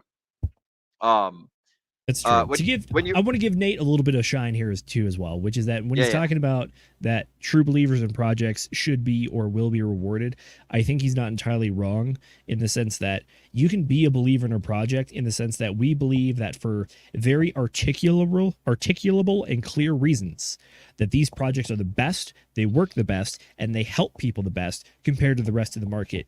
It's just that we operate in a flawed world, and in a world where based on the current market conditions, there are going to be winners and losers, but we believe that the area we operate in is the fairest and the most just rewarding, so to speak. Excellent. I like justice, even though justice doesn't exist. And I also like extra guests joining us. Ladies and gentlemen, boys and girls, crypto degenerates, ducks and squirrels. We have, oh, wait, I got a camera that direction. We have 2 new guests joining us. We've got Bright Light Red Ray 57, and we've also got Paul Sachs. Bright Light, I believe this is your first time that I've seen you on stream. Welcome, amigo. What's new and exciting with you? And have we streamed before? I can't remember. No, this is my first time on Degen Roundtable. Fuck yeah, bro. Oh, hell yeah, man. Cheers to you. I shall open this for you. What up, boys? How are y'all? Good to see you, Will. I got my water, but oh yeah, and then there's Paul too. Hey, Paul. I've been streaming, trying to get the word out there myself, trying to build my channel a little bit, but I've been putting this off probably over a month now because Wednesdays are Wednesdays for me, and you know I've been trying to stream once a week and stuff like that, and I thought I'd come on here and say hey and show you that you know there's still a community out here in Pulse Chain, although we're down as bad as we are, but we're still believers. We're still here, live and kicking it. So, you know. Absolutely right. Well, welcome, Red Ray 57, founder of Yep Token. I see. That's interesting. I'm gonna ask you some questions about that here in a second. Before I do, though, I want to welcome Paul Sachs. Paul, welcome, amigo. What's up? What's new and exciting with you, bro? What you sipping on tonight? Not a whole lot. Couldn't feel more homo than ever. Press seltzer, watermelon sea salt seltzer. Oh, it doesn't get any more gay than this. That ain't nothing, dude. I'm drinking flavor, my man. Cheers to you, brother. Hey, it's tongue right. That's about right. Hey, look, you can kind of read it. It's a green label, but I'm drinking seltzer water myself. Some lime flavored signature Albertsons brand. You know, just this quality shit over here. So that's a brand I heard in a while. My alcohol ran out, the alcohol that I'm drinking ran out because I need to cut back because I'm getting a little bit light on the feet and stuff. But Paul Sachs and Bright Light, welcome to the show. It's good to have you guys on. Thanks for having us. Paul, do you have any thoughts on the stuff that we were talking about? I can still hear you. I'm gonna go take a piss, but I can still hear you and I'll be able to talk. But Paul, do you have any thoughts on the things? Make sure you mute Will. I caught the end of it, so refresh me on what the subject was. So we were basically question talking was, about, can we be friends and still take profits at the same time? Or is that quote unquote abandoning the faith? No. You have to get past the PvP mode of crypto, which is unfortunately what happens when it reduces down and you don't have the influx. You know, charts, I said this last night, and it's very true. You see it in the charts. It's why candles get big, the wicks get exciting. Charts are emotion painted on a chart. So whenever the candles go away and everything gets real small, that's also the times when everybody's crying or there's nobody left around. Well, the same happens whenever we go up in the market. We get a bunch of new participants in. It's not necessarily dumping on them. It's you are the ones that stuck around throughout the worst of the worst. Like right now, this community is hilarious in the fact, well, not this community, but crypto is hilarious in the fact that when it gets to the bottom, my gosh, you never see more people that just become. They don't have faith. They have no faith. Oh my god. Bunch of bitches, man. That's what it is. Yes. Fair. Brian, Everybody- what do you think, brother? Can we be friends and take profits? I think we can, as long as you keep the thought out your head that, oh my God, they're selling on my head.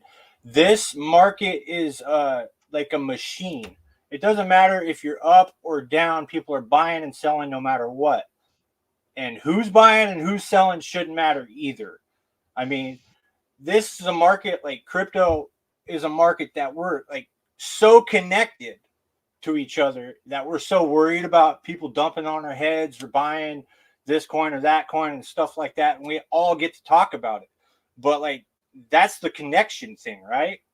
But like in the stock market, they don't care. They just buy or sell or what goes up and what goes down. And people do speculate, but like, you just got to get over the fact and stay convicted in your decision and your theses of why you own the tokens you own and whatever founders you believe in, and stick with it. Just like RH, just why we like sacrifice, just like we believed in him. You should stick with it and follow it through. Even if it means riding a cycle up and all the way back down again before you ever get a chance to sell. And you're selling at the cycle bottom or whatever, you know. I think we all can be friends because it's, you know, we all take our turn in line, in my sense. Yep. You know, what's something as a community we could work on doing better about? While we're in the lows, it's time to learn lessons. Something that we all could do better, not committing when we go back up. The thing I got on this is just like literally generating value, generating friendship, making the world a better place. Like always focusing on positivity as opposed to negativity. You know, like, yeah, sure. If there's a bad guy, then we need to fight the bad guy. But realistically speaking, we are not our own bad guys. Like the dudes that are to our left and to our right, buying and selling the same things that we are buying and selling. Like most often, they're not going to be the bad guys. I think that if there was something that the community could do better, it is become less polarizing, become more forward thinking, work more on creating bounty, creating value, generating stuff of that nature, rather than like incision and divisiveness. Invest in friendships instead basically of assets, you know, because the network is the net worth, like a lot of people say, and it's kind of true. So if you make friends and make good with deals and bond over that, you know, 100% together and hopefully create that positivity and move on. That's how you create new things too, and stick through it together. You know, yeah. That's a good way to say it. Yeah, there was a discussion over a while ago over on X about you know, our community, and it is true. Part of it's a side effect of being too smart or being. I think it's a failure that we don't have. The failure of not having a block scanner has forced everybody to just like, all right, how do I use these subservient tools instead of Etherscan, which is massively nicer tool. Most people didn't really know how to use it to an in-depth level. It's kind of backfired and hurt us. So it was just demonizing. I think, Will, you put it right. Demonizing those that have stuck it out next to you. Quit doing that. Quit looking at everybody as they're your enemy. You know, Sorry about the bulldog that's running around next to me. So if the idea is that we come in, we invest our money, and then price goes up, and then we're technically dumping on somebody else's head that they invested their money, now they're losing their money, and now I'm gaining money off of them, right? If that's the PvP that we're thinking about, right? Price go up and I beat you, I sold first. Haha. If we're thinking about that, and it's like, how could we be friends if that's the type of game we're playing, right? Well, what other methods are there out there where we actually don't need to do that? So one that I randomly came up with here, literally on stream, is what if you had enough in the ink farms where ink boosted up to like $100 per ink, right? And you were just selling you're just selling your yield, and you ended up selling enough yield to hit maybe like $300,000. Now that $300,000 means that you could, and this is, you know, quite a bit, obviously, but you know, it's only 3,000 ink, and so you end up basically using that to live off of for the next 3 years while everything's going down, while you've never technically sold anything you originally invested in, right? And so you've never dumped on anyone's head, and you're still technically retired. I'll one up you. I've heard this parroted before, that whenever we start going up, that people have said, I'm going to take 5% a week, or I'm going to take 2% a day, or whatever it is, and that's what I'm gonna sell, and that way I'll you know, they're talking about selling out. Why don't you take that amount and just go put it on a V3 position? You don't even have to do V3 single sided. You could just or do V2, but at least support what you're trying to do, and the price will move through you, but you're at least supporting it on the way up. Yeah. You're still getting what you want, and you're also not hurting the chart. Yeah, and in being friends, going off of what Brightlight said, right? Making connections where you're able to come up with an idea, and you're like, hey, I got an idea for a protocol that we can use, and this protocol is going to be called Liquid Loans, right? Or Earn Protocol. And all you literally have to do is take your initial investment and stick it into this protocol, and then pull out the actual funds for you to be able to live off of. That's another one, right? And all that comes from literally just knowing friends and being like, hey, let's go build something together. Let's add value. Another one, and this is a big one that people really don't understand, but every time, and this is something that only Pulse Chain is doing, by the way. I've been kind of bragging about this to other people on on other chains, but the buy and burn idea is literally a forever buyer that is lifting up the price, aka the entire tide for everybody. Because it's a forever buyer who doesn't care about if they get their heads dumped on, right? So they keep buying, the buy and burns keep buying the price, and then you sell on the buy and burns head. This is why for a long time now, I think it's been since March, that I've been talking about how Pulse Chain is the forever up city. And a lot of people don't like that idea, especially after when you look at like GIF, where it spikes up and then goes back down. You're like, oh, it was a rug. And it's like, no, that's not how it's supposed to work. But the idea is a slow up, right? And that's what, you know, like PTCG, right? GIF. Actually, then you're looking at bonding liquidity with the solid index. I mean, there's a lot of things actually we're doing here with that, but I mean, PulseX, right? That's the most well-known one, right? Yep. PulseX. All of those are helping to do this, right? It's slow. It's not like super spike, but it's like this, which is the tweet that I made yesterday, a couple of tweets actually about Tron. That's the idea. Tron, since the bottom, has been slowly doing this. It hasn't been spiking at all. And it's like, oh, well, I lost out on the gains. Yeah, but you also have, it's also whenever you invest into Tron, you're not losing money. Your money is not going down, you know? Even in Bitcoin, your money is going down. But in Tron, it's really not. It's just so straight up like this, which means that you're always gaining more. And you're not, and instead of being like, oh, it spiked, I need to sell and dump on someone's head. No, these bots are the ones buying it, always raising it, always going up. So that's something I've been kind of bragging to everybody, but you know, we'll see how far that goes. And one of the interesting things about the bots is they're just taking advantage of arbitrage opportunities that other people could do if they were fast enough, or if they sold like through spread liquidity pools and realize like all the things that other things are paired with. So like if you guys don't want to lose all your money to bots, or if you don't want to lose value to bots, like all the bots on Pulse Chain could be made broke if everyone bought and sold items inside of like specified liquidity pools and did so in such a manner, like whether you're using like Pateus doesn't auto route everything. It does a pretty damn good job, but like there's a ton of other stuff that that folks out there could do to get better sell orders and sell processes. Mrs. Producer, it looks to me like we're about to have two new fancy, awesome guests hopping on here. So I'm going to go ahead and introduce them as soon as they hop on. But before I do that, I'm going to do a quick round of chat shoutouts. Oh, welcome, Donnie. I'll get to you here in a second, but I'm going to do a quick round of chat shoutouts before I do an intro to you as well. One second before we do that, the reason why God the other one fled was because of me in the private chat. Oh, is it what? It was because of me in the private chat. You can see me over there like, oh my God. Oh, okay. Excellent. All right. Cool beans. Well, real quick, I'm going to do a round of chat shoutouts, and then I'll introduce you, Donnie. And for the folks at home who do not know, Donnie's super awesome. But before we get to that, we're going to talk about, oh, wow, look at that. Paul Sachs today, or Tuesday afternoon, wrench attacks Mrs. Producer. I'm not sure what this is about. I'll toss it over to you, Paul, as soon as I'm done introing Donnie and giving him a moment to speak there.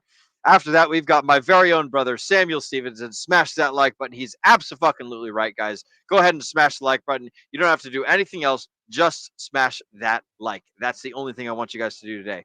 Next up, we got our very own Dr. H, the Crypto Practor. Hey, chaps and chapesses. What's up? That's a good 90s commercial for all of you out there. Hey, Superman, pick up the phone. Pick up the phone. What's up? Anyways, next up we got Brissology. Brissology is next. What's up, friends? Anyways, we're gonna get super duper tied up on the stream if literally everybody's doing what's ups all the fucking time. So what's up, Brissology? Good to see you, broski. Donnie, welcome, bro. What brings you over to the Degen Roundtable? I see that you got some thoughts on friendship and all that stuff. What's new and exciting with you, bro? Hey, how we doing, guys? Yay, Donnie D. Yeah, what's up? News this week. Well, I've been enduring a pulled muscle in my right shoulder. Some say it's probably to certain extracurricular activities. Perhaps best left off the air. Too much bench press. Right? Yeah, exactly. Thank you, sir. Right. Very dignified. Stronger. Right? No, so today I am sipping on some Canadian Club, and Nate, look, I'm just gonna jump straight into the filling of the sandwich here, mate. Dude, your theory is mostly correct, but I would say there is one key point that you're kind of missing, right? That buy and burn engine, the one that constantly buys and doesn't care whether it's being dumped on, okay, that only works if there is trading fees being fed into it. And to that end, I would say that if we want it to work properly, we need more than just RH core assets or PulseX itself to be doing things on this chain. We need projects, we need tokens, we need more of everything to use the things that feed that buy and burn bot. Otherwise, it will eventually just run out of capital and it'll be a wasted effort, you know? So, I mean, how GIF was doing, right? They were sort of experimenting with a way that you can sort of move one item to another and then have like a whole token to another and then have them burn both sides. Absolutely, yeah. I think that sounds familiar. Yeah, because you can turn it into you can turn GIF into PGIF or whatever, and then you could burn that and somehow to do something else or whatever. Yeah, I don't know. Into that. What was the other one? LUSD or whatever. I kind of I think they did it at 1.2. Yep. It was kind of like they were just all transferring like that. Yeah, no, but what I would say is that your theory is mostly correct, and I applaud you for highlighting that to as many people as you can. But what I would say is, like I said, we need more volume and more everything to use those facilities on Pulse Chain. Otherwise, it's just going to run out eventually. No volume, no buy and burn. Exactly, good sir. Actually, the interesting thing, so Proof of No Work brought this up, and it was something that it was a consequence that I haven't thought so deeply about in learning about the bonding liquidity that Pulse Chain is doing. And it's that what happens if you have Richard Hart dumping $500 million into just his 4 main coins, but every single thing on Pulse Chain is liquidity bonded to those 4 coins. Well, those bots are going to take that 500 million and spread it out amongst all the rest of them. And see, the thing about that is like, okay, so now you're just diluting the entire monetary pump, so to say, right? It's not going to pump nearly as high as it could have. And that's a downside. Whereas it's nice to have a, rising tide. It's also terrible when you have a bigger pool that you got to put more water into, And so that was a very interesting thought. And I do think that there's kind of a flywheel going here where you've got the idea of everything rises, but at the same time, you've got enough sort of what would the word be? Like, how would you put this? So like the buy and burns would be almost like a leakage or like an opening seal or something to try and like drain some of these pools that maybe you don't like as much, right? AKA some things go higher than others. Well, Or interesting. maybe it's just extra hoses. Maybe that's the better word for it. AKA it allows for more liquidity, not actual like monetary energy of like say someone's dollars, but the monetary energy of somebody just holding and always buying. So when you're Zenith, when you're talking about the whole monetary idea, right? Or monetary energy idea where you always need some. This is where I'm like, yeah, but you could use something like when it comes to the law of thermodynamics. I think that was the one you were going with. When you're going with energy, though, right? What you're able to do is you're able to technically use, like, say, magnets to kind of repel each other, which is automatically causing things to spin, which causes more energy, right? Or gives more energy. But you're always going to need at least like an electromagnet to start the whole process. That's adding energy in and then allowing it to spin, right? So if that's the case, then if you just built the majority of them like actual magnets, and yes, I know there's magnetic decay, okay, leave me alone. But aside from that, if you have the idea of like enough flywheels, enough buy and burns, right, then even though you're dumping in a lot of liquidity that's being spread out amongst basically everything else, the entire rest of the city, there's enough buy and burns where that same pumpamentals for like say only a couple of pools still works for the entire thing. When Thoughts? it comes to The routes would have to route through them, I would think. Yeah, That's where a router would come in effect, because you could route around that too. If I would think, couldn't you? Depending on the size of the liquidity pools. Well, also what you have to remember is that it depends on whether people are using the regular front end or a custom coded one. What's to keep in mind is that Proteus will definitely craft its own trading routes, oftentimes through multiple different dexes or routers. Pulse X itself has an auto router that'll flip between V1 and 2, depending on what the rates are. But then you get someone like me who makes another kind of front end that people could swap and trade on using that same router, okay? And mine, okay, I don't do dynamic routes at all. I have hard-coded routes that don't check the pools at all, just automatically go this way every time. There's multiple different approaches to it, and so that's where it is. But that also is a beauty of decentralization, is that there's no set way that you have to do it. You know, we got so many options. That's why most dexes route through their dex token, right? That and the rewards token, and then go to the main chain token. Yeah, because then the LP is collecting that 0.2 or 0.3% fee to bring that buy and burn or that liquidity. The trading fees go in. Yeah, absolutely. Yeah. The missing question in this, though, is the human element, which is that why do people use each of the dexes? Is that there has to be some sort of value proposition for them to use it. So, like you were saying, yeah, theoretically, if you use your own dex to go through your own token, what you're doing is you're incentivizing this route to reward the people along the way, which just happens to be the same website that owns the dex. But in the case of Proteus, what it does is it kind of just doesn't care. And instead, it just tries to find the most optimal path going forward. So the question is, are you able to make a dex that is able to incentivize people to the point where it's like either through, I don't know, like visuals or just like the ease of use or some sort of purported like higher security or something, some sort of value proposition that drives people to that dex? If that is the case, that's the way to do so. But if you want to go from the pure economic standpoint, that means that like assume that people are going to use whatever dex is the most efficient, in which case everyone's going to try to create a better and better Proteus every time. So, I mean, from the dex question, it's like, yeah, there's lots of ways to do it. It's just a matter of like what you care about and what your customers care about. Think if you had a dex that would buy and burn Hex or buy and burn. Dude, native I wonder if that might actually be a thing. No, the Internet Money does that. Internet Money, if you use the swap feature inside the wallet, then it buys and burns Hex.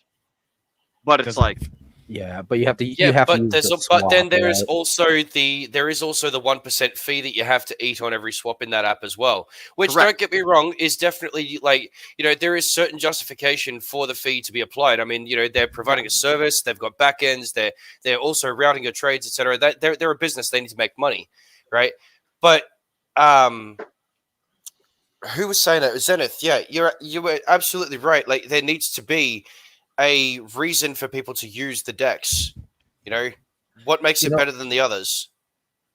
What's the My idea is not necessarily try and sell the idea on using my decks versus the next guy's decks.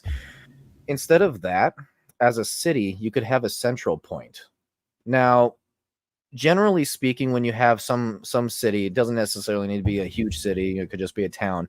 You generally have the central point of electricity, right? What are those, like all the transformers and everything? I can't remember the exact name for it, but generally that's where all the wires go into, and then they get rerouted somewhere else, right? Wouldn't Now, that what be like a balancer? Like a Like hub? balancer would be the center, and all the other dexes would be around it.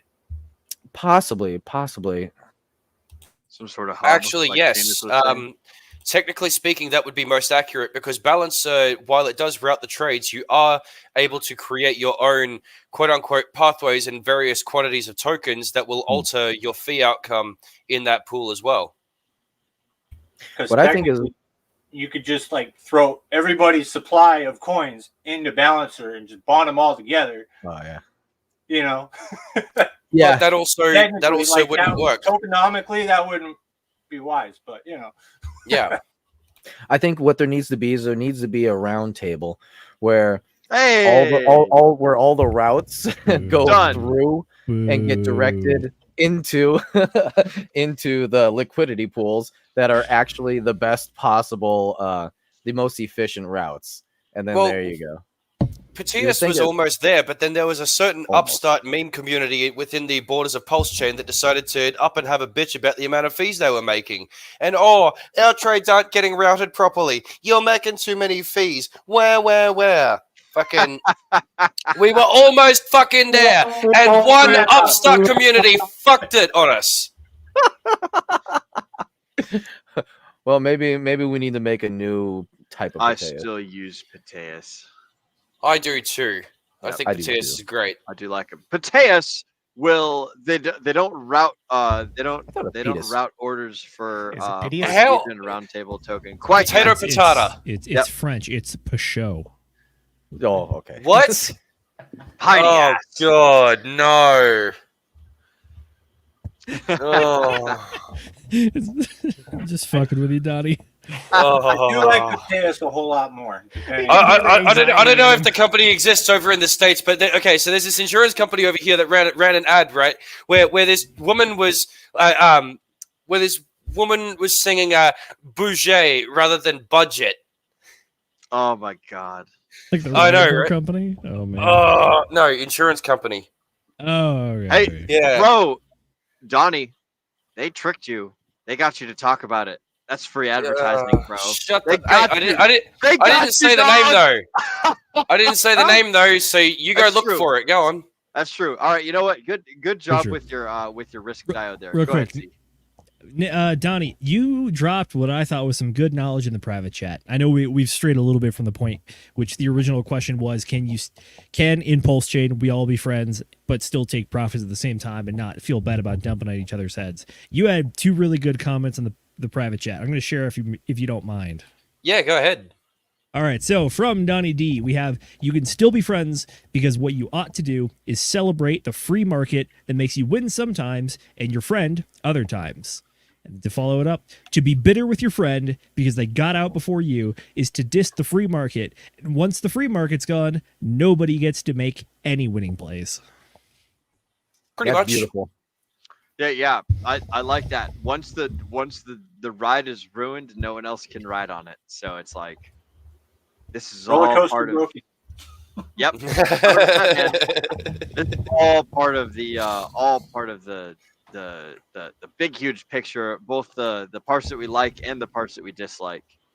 But I think that there's a way to go about it ethically, and there's a way to go about it unethically. You know, like we There are always hear ways to about- act unethically, but the market itself, I think, is a correct. I don't know if there's a word for it, like ambiguous or like not unethical, but like aethical, or like the market has zero ethics. The Ambivalent? market is just ones and zeros. It is ambivalent. It does not care who you are or what you are. It cares about the numbers you put in and the numbers you're trying to take out. That's all it wants. Exactly. Yep. 100%. I'm gonna take what you this choose lull. to do with that is up to you. But at the same time, that's a question about you at this point, not the market. I like it. I also like our good friend in the chats, Mr. Ramon, up front and center. Mrs. Producer, go ahead and pull up our one chat shoutouts. Actually, there's another gentleman who has joined. What's up, fam? What's up, Mr. Ramon Carrillo? Good to see you, broski. I'm glad to see you still hanging out, still having fun and everything. Up next, we also got Jason Smith, Internet Money Wallet, also burns Hex. You are correct, sir. Internet Money Wallet, they do have a fee for using their in-wallet swap feature. However, they're providing a service, so it's a tool that you can choose to use or you can choose not to use. If you want to go use different wallet swap, if you want to go on to MetaMask swap for whatever fucking reason, and use that to go buy your shit coins or whatever the hell, then hey, more power to you. But Internet Money is a cool one. It's a wallet specifically built for Pulse Chain, and from my understanding, they do a much better job guessing gas fees than MetaMask does. So for those of you guys out there who are using MetaMask, Donnie, can you elaborate a little bit further on this, because I don't entirely understand. Yeah. Oh my god. Okay, I'm going to say this in the most loudest, most affirmative voice I can. MetaMask, get your shit together. The amount of times I have gone to do a transaction in MetaMask, been able to close my browser after speeding up the transaction, only to switch to another, open Rabby, and then do the actual transaction it was supposed to 3 freaking minutes ago. Oh my god! Yep. I feel you. I literally just did that like a couple of hours ago before the stream. Can't even tell you how many times I had to do that. One of the things that is common advice for folks in the crypto sphere is to have multiple ways to get your money into cryptocurrency, whether you're using Coast, whether you're using the Pulse Chain native bridge, whether you're using SparkSwap, whether you're using Change Now, whether you're using Kraken to buy, whatever the heck. You need to have like multiple ways in and multiple ways out. It also benefits you guys to have multiple wallets and multiple different like wallet carriers to do the thing that Donnie's describing right there. Like there are some wallets that it's literally just, my understanding is a wallet is just a UI to interact with the blockchain. You can put the same fucking address on a different wallet and it's the same fucking way to interact with the blockchain. You still have your private keys, you still have your public key, you still have all your tokens, you still have all your coins. You can have the same wallet on multiple different interfaces if you really wish to. You can do the Rabby, you can do Internet Money, you can do MetaMask, you can do Coinbase Wallet, you can do all sorts of fucking things. You can do what are some fucking other ones? There's a lot of couple them, that I don't know. The point is, Yeah. having multiple wallets allows you to solve multiple problems when you're having issues with one or the other. If you're stuck and if you've only got Coinbase and that's your only way into cryptocurrency, and Coinbase goes down, or they delete your account, or they do whatever the fuck, then now you're stuck because you can't get your money in from the traditional world into the crypto world, or you can't get your money out of the crypto world into the traditional world. You need to have a Kraken account set up. You need to have a Binance account set up. Before FTX went under, you need to have an FTX account. You need to have multiple, you need to have your bases covered on all different angles. You need to just like have a whole bunch of different options that you can call upon at any given point in time and be like, hey, this is the tool that I'm using. This is my favorite tool, but I know how to use these other ones in case my favorite one fucking breaks, or if it's being shitty. But yes, I 100% The only agree one thing with you missed. There was one What's thing that? you missed, and this is streaming because these break all the time. You need to have multiple different browser setups too. Oh, you took it from me. I was about to say that. I was about to say, do you know what I Damn, fucking that's hate good, about yeah. Internet Money Wallet? It's only on Chrome. Why? Get it the fuck off Chrome. Dude, I literally For now. use 4 different browsers, and Chrome is the last one I will even think about. I don't even count that in as mine. Okay, but question, okay, because I do know that it is possible to get the... Okay, while you say Chrome, do you mean Chrome, or have you tried, or do you in fact use other browsers with the Chromium engine? That's the No, question. I stay the fuck Well, away you're from getting Chrome deep at in the all woods. times. You're If gonna you're have using to Brave- explain that for the folks at If home you who are okay. So if you are using Brave, you are using the Chromium engine. Okay. If you Brave. use Chrome, you're using the Chromium engine. If you use a number of browsers, including Microsoft Edge, you are using the Chromium engine, which is an open Guys. source project that Google derived the code from to make Google Chrome. What people refer to as Chrome is a closed source variant of an open source thing that used to be called the Chromium engine, right? What are our guys on Linux? What are they using? Again, that's the same thing, because whether it's Chrome or whatever that they download, okay, Firefox, for example, they use what they call the Gecko engine. Right, and that's another one altogether. Look, realistically, these engines are just different ways that the browser processes the info that they get from the server every time you go to a different site, right? But the point that I'm trying to make is that there are a lot of browsers out there that share the same architecture, and people don't know about it. So is it a question of availability to install it elsewhere, or is it indeed a compatibility thing where you need it on another browser? Like, that just doesn't work the same way. Possibly. I tend to go towards like DuckDuckGo. Does anybody else use that?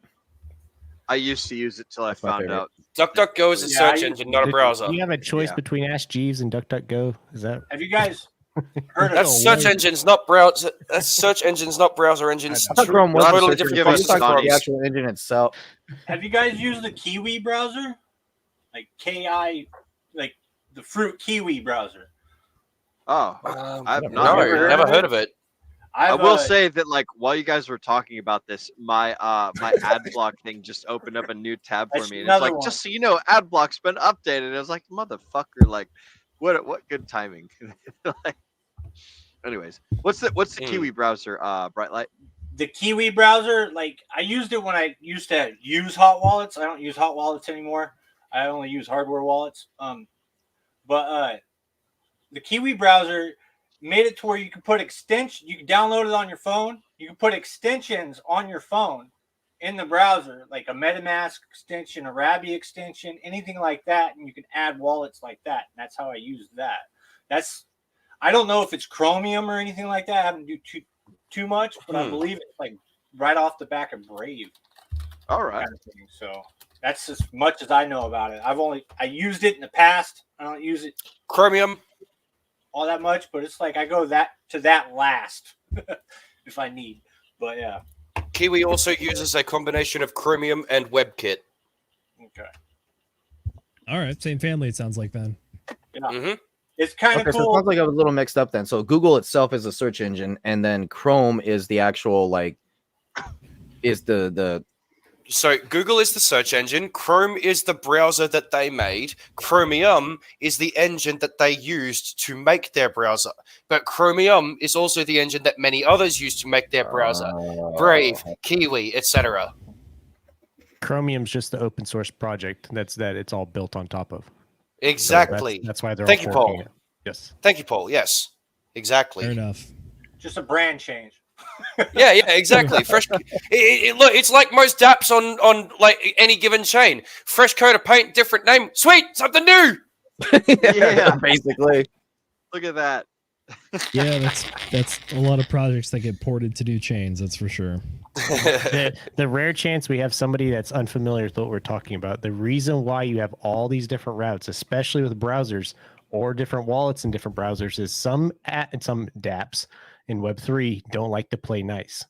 I've had it happen multiple times where you're like, why? This was just connecting yesterday, and you flip over to another browser and a different wallet, and all of a sudden everything works fine. So finding ways around hurdles. That's all crypto has been about my journey.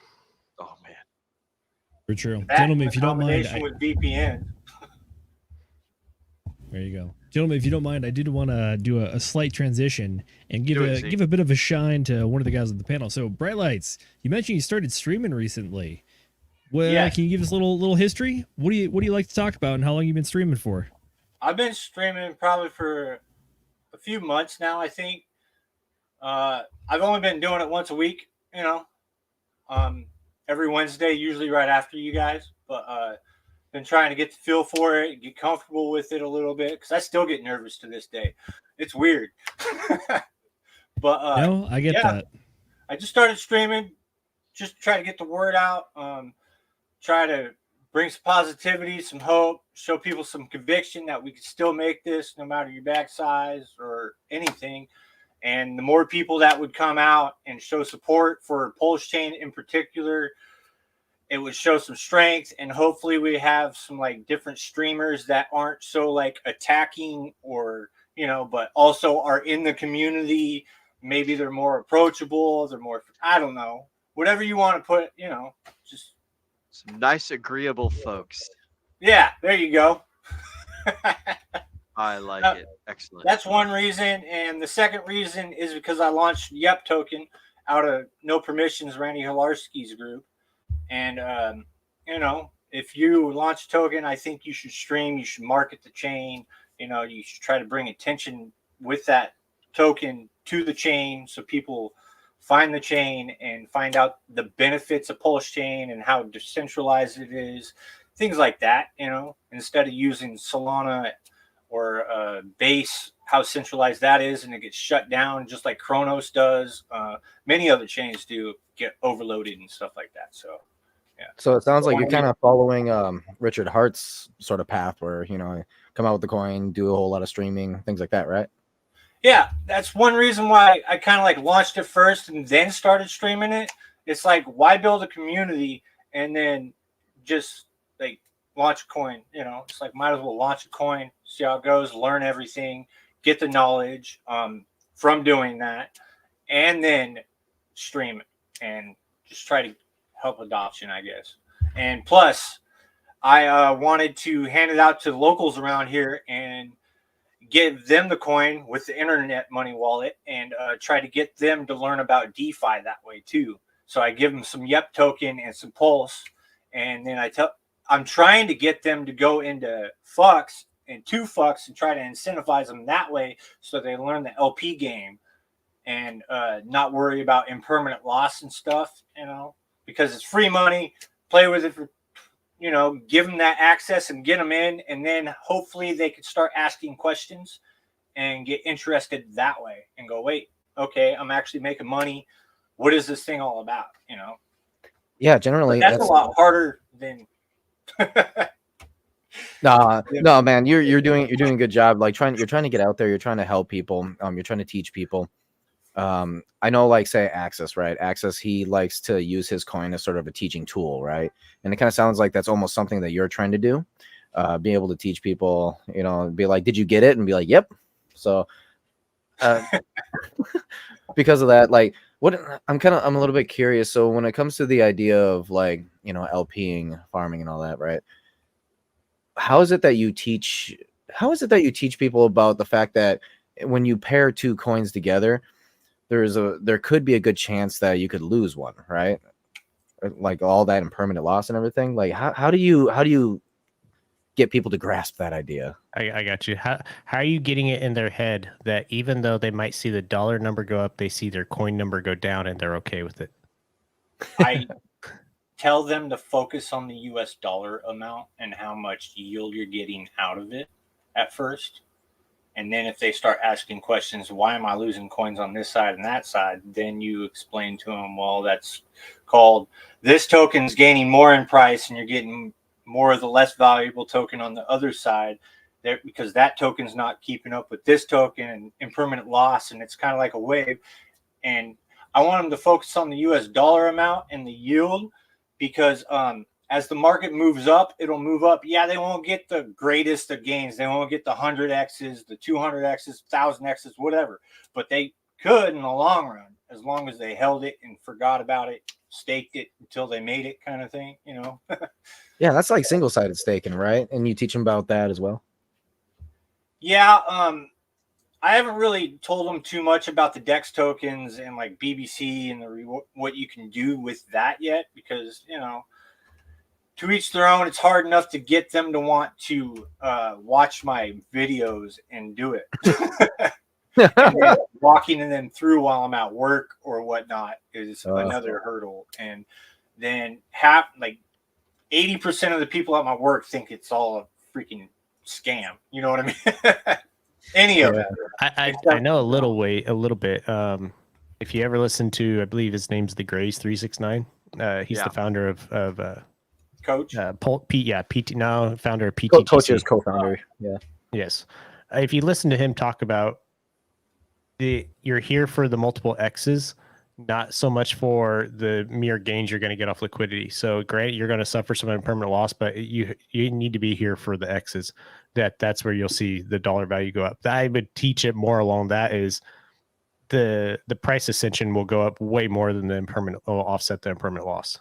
Also, if you're focusing on LP. Also, I see it like it teaches them more long term. You know, instead of just like I'm going to get rich overnight. Okay, they're going to see their valuation in LP to grow up over 5 years instead of 2 weeks. I'm going to make 20x. You know what I mean, or whatever. So. Yeah, absolutely. One of the things you can, and this might blow some people's brains, but you can kind of like hint at it and basically say like, hey, now even though all these coins go up and down, right? If you pair these two coins together, sometimes, you know, maybe you lose a lot of one and the other one goes really high, but you want this to be a long game. So you don't necessarily want to be looking at the dollar value as much as you want to be looking at that ratio difference between the pairs, because they tend to do this rather than just like straight dollar value. And someday in the future, you might actually have found that because you were ratioing this and you had this LP going the whole time, because everything is going up and the dollar value has been going down consistently and will always go down consistently until we get hyperinflation, then it's dead. But because of that, maybe in the future, there is this thing where you pull it out and you have made far more than all of your losses throughout 2 straight bull runs. Yeah, kind of teaches them to hold through more than one cycle too, and just go, okay, I made money, and they leave. You know. Yeah, there's that too. And they never come back, or they do whatever. But yeah. I mean, they're free to leave forever. They're free to go and do their own things, and that's fine. You know, no sweat. This is the free market. Like, I would prefer people stay, but you know that, like, if they want to cash out and call it quits, like, so be it. Like, not everybody can ride the train of excellence and the gravy train of awesomeness forever. You know, some people got to go on and do bigger, better things. It's kind of like high school. Some of us are going to be super seniors and we're going to stay here forever, and some of us are going to graduate and move on to different things. The only thing I would advise you, Brightlight, is don't have them LP on exotic pairs too much. Try and have them stick to more core tokens. We're already in nth degree of, you know, way the hell out there in left field on crypto. Yeah, I've thought of that, and like even my token's way exotic, and the liquidity is not even like there compared to Pulse Chain and anything else. It's not even any close to it. But yeah, that's why I haven't really tried to like explain the impermanent loss and losing tokens too much, but just trying to get their curiosity more or less, like, how does this thing work? And then you can go kind of into it and be like, well, there's a lot of rugs out there and a lot of scams, and you got to invest in the ones that you trust, and the core tokens of the chain are the most trustworthy ones, like Pulse Chain, PulseX, Hex, and Incentive Token, because the founder rugs the chain, he rugs everybody. And that's highly 100% unlikely. So, you know, I don't know where I was going with that, but it's the risk curve. You know, it's kind of like, I mean, if you go into Pulse, that's going to be a hell of a lot safer than going into, like, say, SolidX or, you know, HOA, right? Or into Nope Token. So, you know, it's all, or DRT. About that. Or DRT. I haven't heard that one in a while there, Will. Don't buy it, guys. It's a fucking silliness. Don't do it. Another thing I've come to find out is when I give them the token and then some Pulse to transact with, and they want to cash out, it's just like the steps to get out just turns them off. Yep. It's like, oh, there's 5 steps. I got to do this, and this. It's like, no, you gave it to me. I believe in you. Whatever. It's there. You know? And they just don't want to talk about it afterwards. It's almost interesting when the process of getting out is like harder than the process of just fucking, you know, like diamond handing. It's easier to do because you get trapped on the wrong side of the LP pair, so you're like searching for what pairs actually work. You're like, oh my god. Yep. It was one click in. It's 10 clicks out. That's just at the what next pairs level. do I use? And it's like you got to like make them a master at the markets just to get out. Yeah. Z, you got a thought? No, nothing really. Just trying to come back after my computer decided to do a crap out on me, but glad to be here with the boys. Yeah, we were Just sad wondering I why you missed flew Donnie away. on the way out. That's all right. He had to bounce. Got some stuff to take care of, but that's all right. We like it when the people come and they hang out with us, whether it's Bright Light or Paul or Donnie or Fast Abdul just hopping in there and giving us a little bit of a tease. Whoever it might be, we like coming and hanging out with us. True. For our gentlemen on the panel, I did want to ask: did you guys get a chance to catch our interest rate discussion earlier for the U.S.? I wanted to ask you: do you think we're going to get a quarter point drop or a half point drop for the interest rates coming up here soon, or a whole point, or something crazy like that? Yeah. Go for it, Bright Light. I have a theory. I haven't Do heard it. it Plant your anymore, flag in but- the sand. I think I'm leaning like to a quarter point because they just want to see what markets are going to do after that. But I don't know. I wouldn't have an idea how much they're going to do.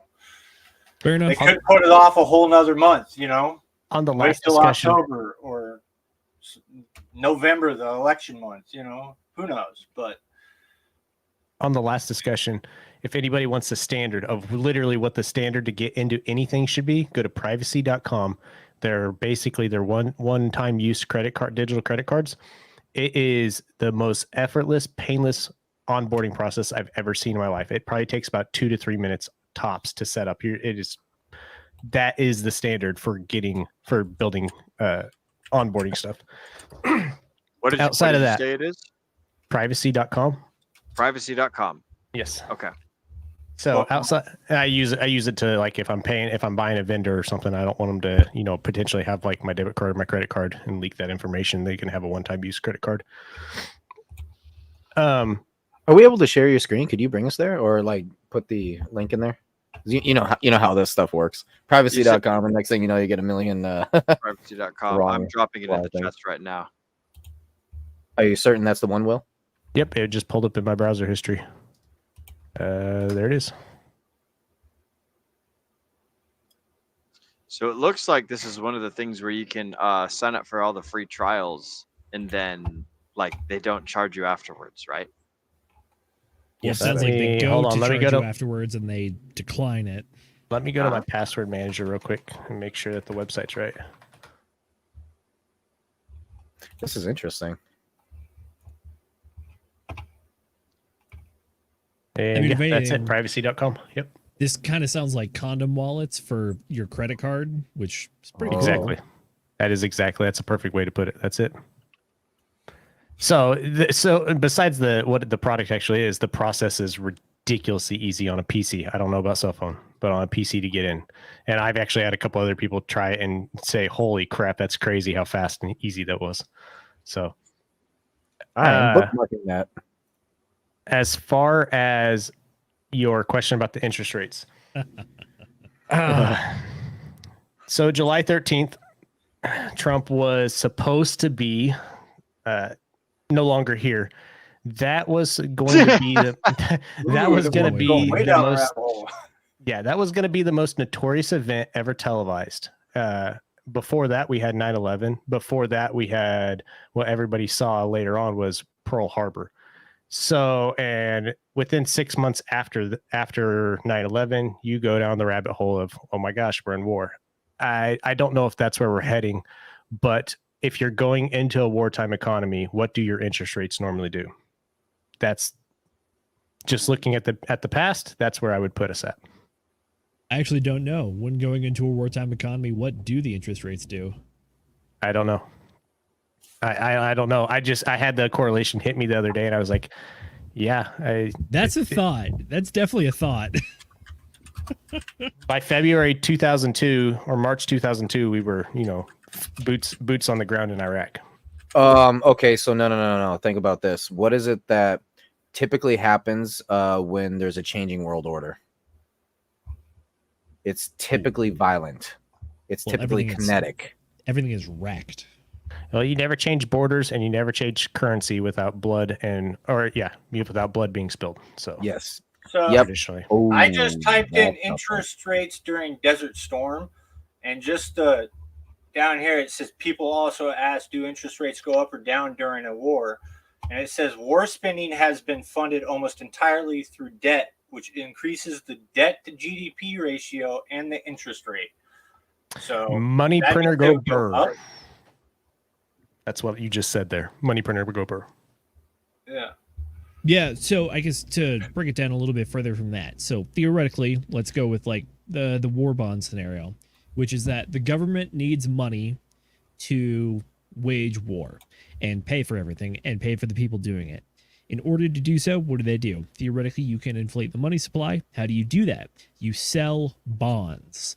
So if you have achieved full market Government capitulation or effectiveness with the current interest rates, but you still need more money, what you could theoretically do is increase interest rates in order to increase interest in bond purchases, which again is kind of like sucking money out of the private economy and putting it into the Federal Reserve in the form of through the sale / purchase of bonds by the private market, which puts the money back in the government, which allows them to spend the money theoretically on the war. So I guess war could be, in essence, strengthening the dollar. Yeah. So could That's they one way to put raise it. rates next month if we're going to World War III? That's Well, a possibility. Without what he's talking about, normally you raise That's your what I'm interest saying. rates to draw the dollar back in to make the currency stronger, to then be able to lower it. That's the process we've been going through. Just depends on if you ever listen to Sami talk about it. They've got so many weird triggers and metrics that they're correlations between this and that. If this does this, then that means this. And so that's kind of what this 50 or 25 basis point indicator is going to mean, that, hey, we see something over here, or everything's kind of on the cool down in an okay fashion. I think they would do it slowly, just to see if that We all hope. soft We all- landing occurs and we don't go into recession. You know? Next, you're going to tell us it's Soft landing transitory. was- Yeah. Yeah, I was gonna say transitory and soft landing were so 1 year ago. We're at the point where we're just trying to gaslight people into believing that a recession isn't what they think it means. But as far as the interest rate stuff goes, that's very interesting, because theoretically the theory that I work from is that the Federal Reserve looks at two things. First off is the inflation rate. Second is the unemployment rate. The inflation rate is part of the more direct approach, and the unemployment rate is kind of it's a softer but also a number that they absolutely pay attention to. For me, one of the numbers that I've been seeing is the 4.2% unemployment rate. We just ticked above that. We went to 4.3% inflation not inflation, but unemployment this last month. Inflation is starting to actually show consistent downtrends towards the 2% number. We're still well above it at I think we were at 2.9%, or was it 3% this last time around? I want to say 2.9. But the point is this, which is that target inflation is 2%. Anytime above that, the interest rates are going to try to attempt to push that towards that area. Understanding that 2.9 is still higher than 2.0, but at the same time, I don't know if they're going to sweat that one too much unless there's a lot of economic pressure, such as a long rate of inflation, which we are just coming off of now, which, yeah, in that kind of case, I do believe that they are going to try to push towards 2.0% inflation. But at the same time, the unemployment number is the interesting one as well, because it's that weird problem where you're measuring from multiple angles or there's multiple inputs, which is that in the current state that we have right now, the longer that we keep interest rates high, it means it's harder to do business, which means more businesses are going to go out of business. I know, a lot of business word going on here.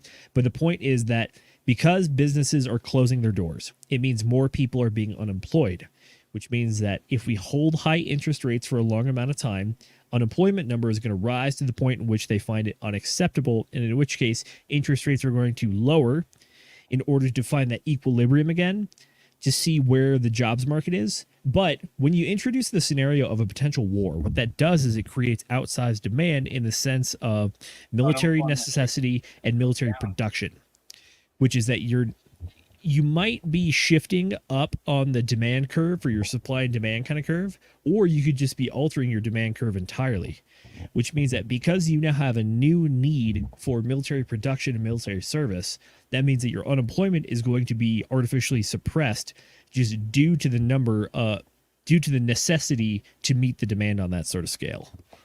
So, You need to sell weapons, man. yeah, bombs don't buy themselves. Damn, I'll tell you what, that just seems evil to me. It's like let's go explode a freaking country because we need to make our economy look good. Well, there's a create thing jobs. called well, Exactly. it depends how you go about it. I know we were talking earlier about how there's we're all friends on the pulse chain, and even we can still sell on each other and stuff. When it comes to war, that's an entirely other question, which is why there's entire like theories of philosophy about this, like just war theory, and about how theoretically you should only ever be on the defensive and there's no just offensive war, that kind of thing. So it's like if you are purely waging war and actually trying to drop bombs just for the sake of increasing unemployment, that effectively means that you are trying to trade whatever strategic objective you're looking for, aka either the demolition of a adversary and their army, aka human lives on that side, or their property, and in which case you're looking to destroy that for the pure purpose of driving demand in your own economy. Now, something like that is a lot easier to look at and say that's either evil or at least at least immoral per se. Remember what the lesson out of World War II was?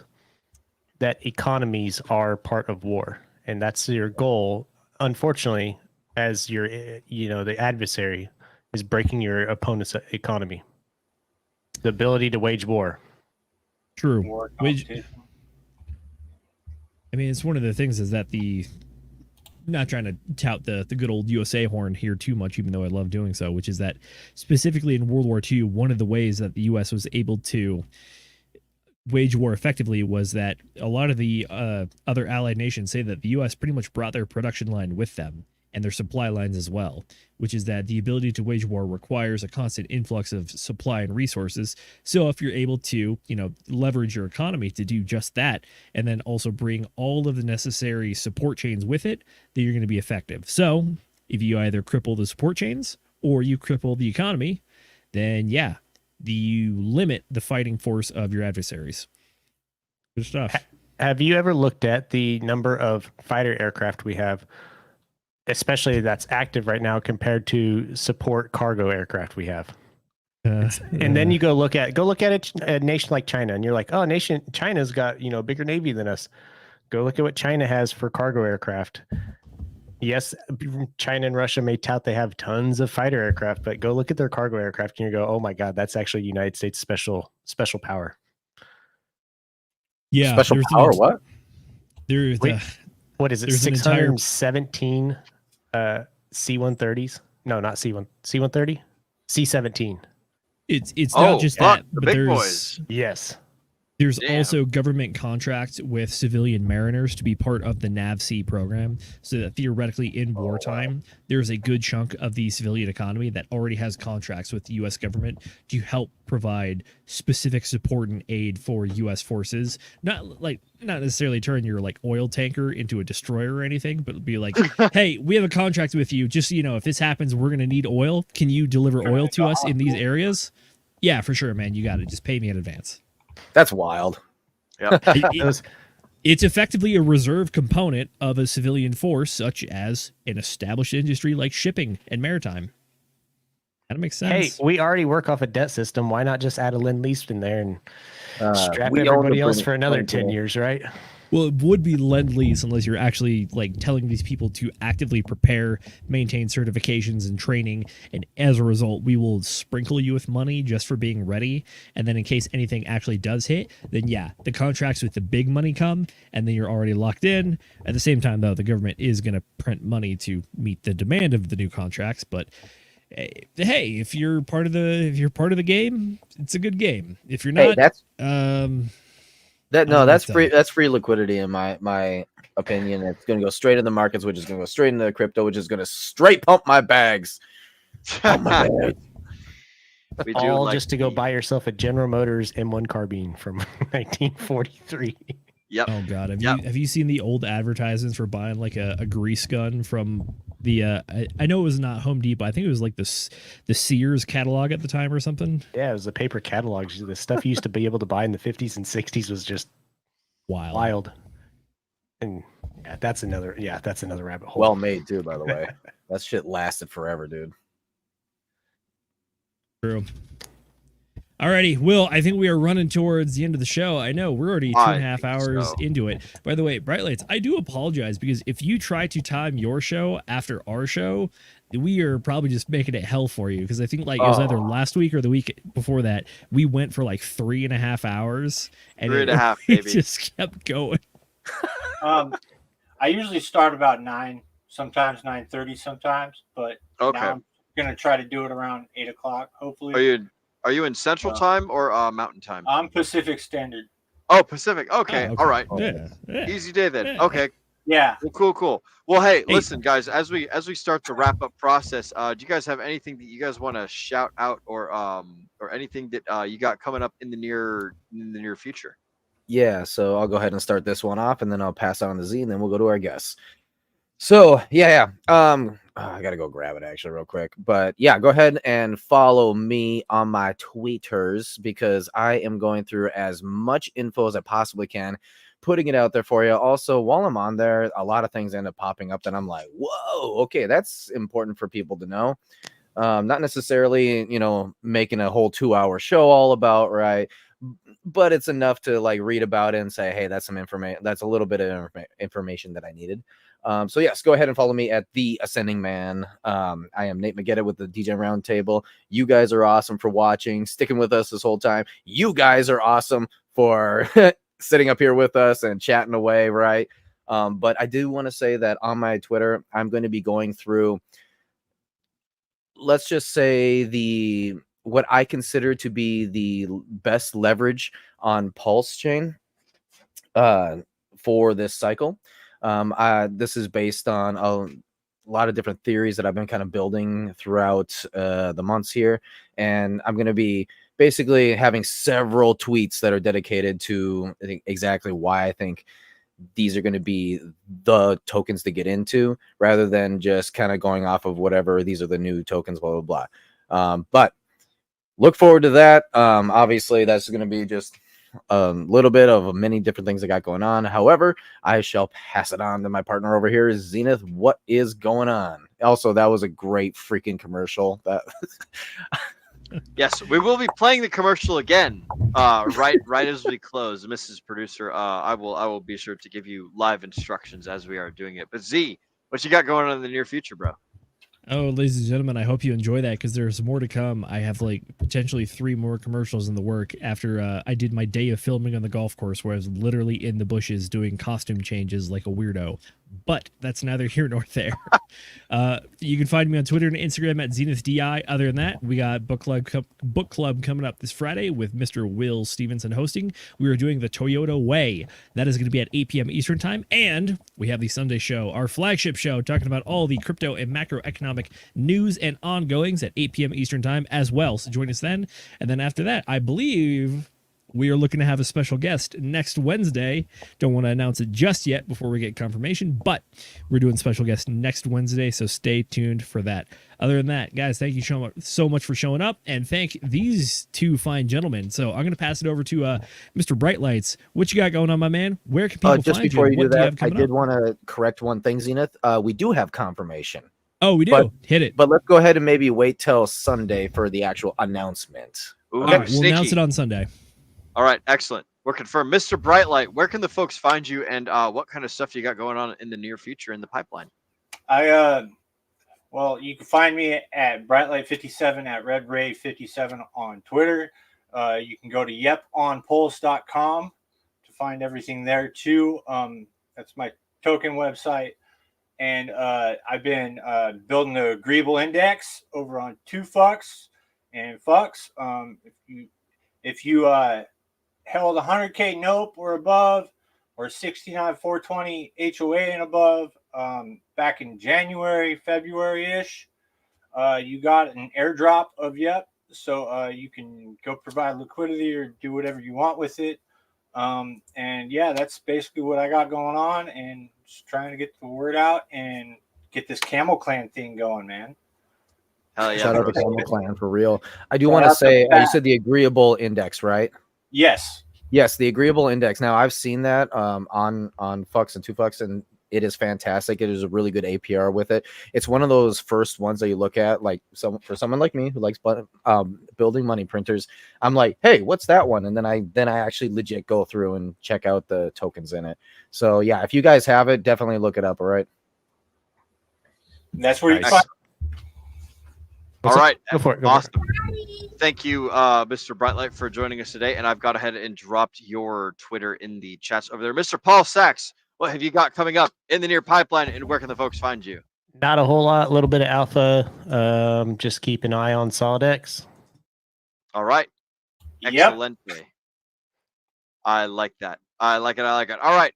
Ladies and gentlemen, boys and girls, crypto degenerates, ducks and squirrels, make sure that you guys like the video. You don't have to comment. You don't have to subscribe. You don't have to do a damn thing except for like the video. Just kidding. Go ahead. And if you guys see down there in that, I keep forgetting which direction it is in the camera. All right. So camera right. So that means I have to point left. If you guys see way down there, there is a QR code that you guys can scan to get on into the Degen Roundtable Telegram community. I'm going to go ahead and drop a Telegram or the link in the chat for you guys as well. It is t.me/DRT join now. And that's how you get on over into the Telegram community where we post. Yeah, it is super optional, and it is also awesome. So hop on over into the DRT community and come say hi and hang out and do good fun stuff. Like Zenith had said earlier, we're going to be doing the Toyota Way. I will be hosting that show on Friday, so you guys can catch us here 8 p.m. Eastern, Wednesday, Friday, Sunday over here on the Degen Roundtable. Those are our stream times: 8 p.m. Eastern, Wednesday, Sunday, Friday, or Wednesday, Friday, Sunday would be the correct order. So, Mrs. Producer, after I do the whole like, remind the folks to Degen responsibly thing, I want you to go ahead and play Zenith's clip for the outro, and then once the outro is done, then we'll do our regular, like, the thank you for watching, all that good stuff, if that's not too much trouble for you. And now it's time for me to read the end of show copywriting. So I want to thank all of you for spending your valuable time here with us on the Degen Roundtable. As Agent J says, we know that time is your most valuable asset, and we appreciate you investing that precious time side by side here with us, and to think that we are only just getting started. Mrs. Producer, go ahead and get that trigger figure ready. I want to remind all the folks at Hey, home. Will, real quick, she was a little bit confused about what was the order you wanted. Okay, play the outro, the video after Zenith's commercial. So Nate, can you give me a thumbs up whenever we're good? Oh, she's gonna do this. All right, excellent. Mrs. Producer, go ahead and get that trigger figure ready. I want to remind all the folks at home to remember to Degen responsibly. Ladies and gentlemen, welcome back to the Pulse Chain Tour Masters Golf Tournament 2024. Zenith is making his approach to the green on this sudden death playoff between himself and Reginald Gerald III, who already completed his putt for birdie. Zenith needs to make this putt right here in order for his dreams of winning that jacket to stay alive. Let's see what he does. Oh, he flubbed it. He missed. He whiffed. He's a loser. I repeat, RG3 wins. RG3 wins. Don't make mistakes like that guy. Get ready early for Pulse Chain Tour Las Vegas 2025, including the Pulse Masters Golf Tournament from March 6th through the 9th. Sign up early and use the code DGEN at checkout before September 1st to get 36.9% off all of your tickets. Don't miss out on all the fun from the star-studded conferences, golf tournament, and nightly events in beautiful Las Vegas, Nevada with all of your friends and favorite Pulse and Hex creators. We cannot wait to see you in Vegas, so until then, Degen responsibly.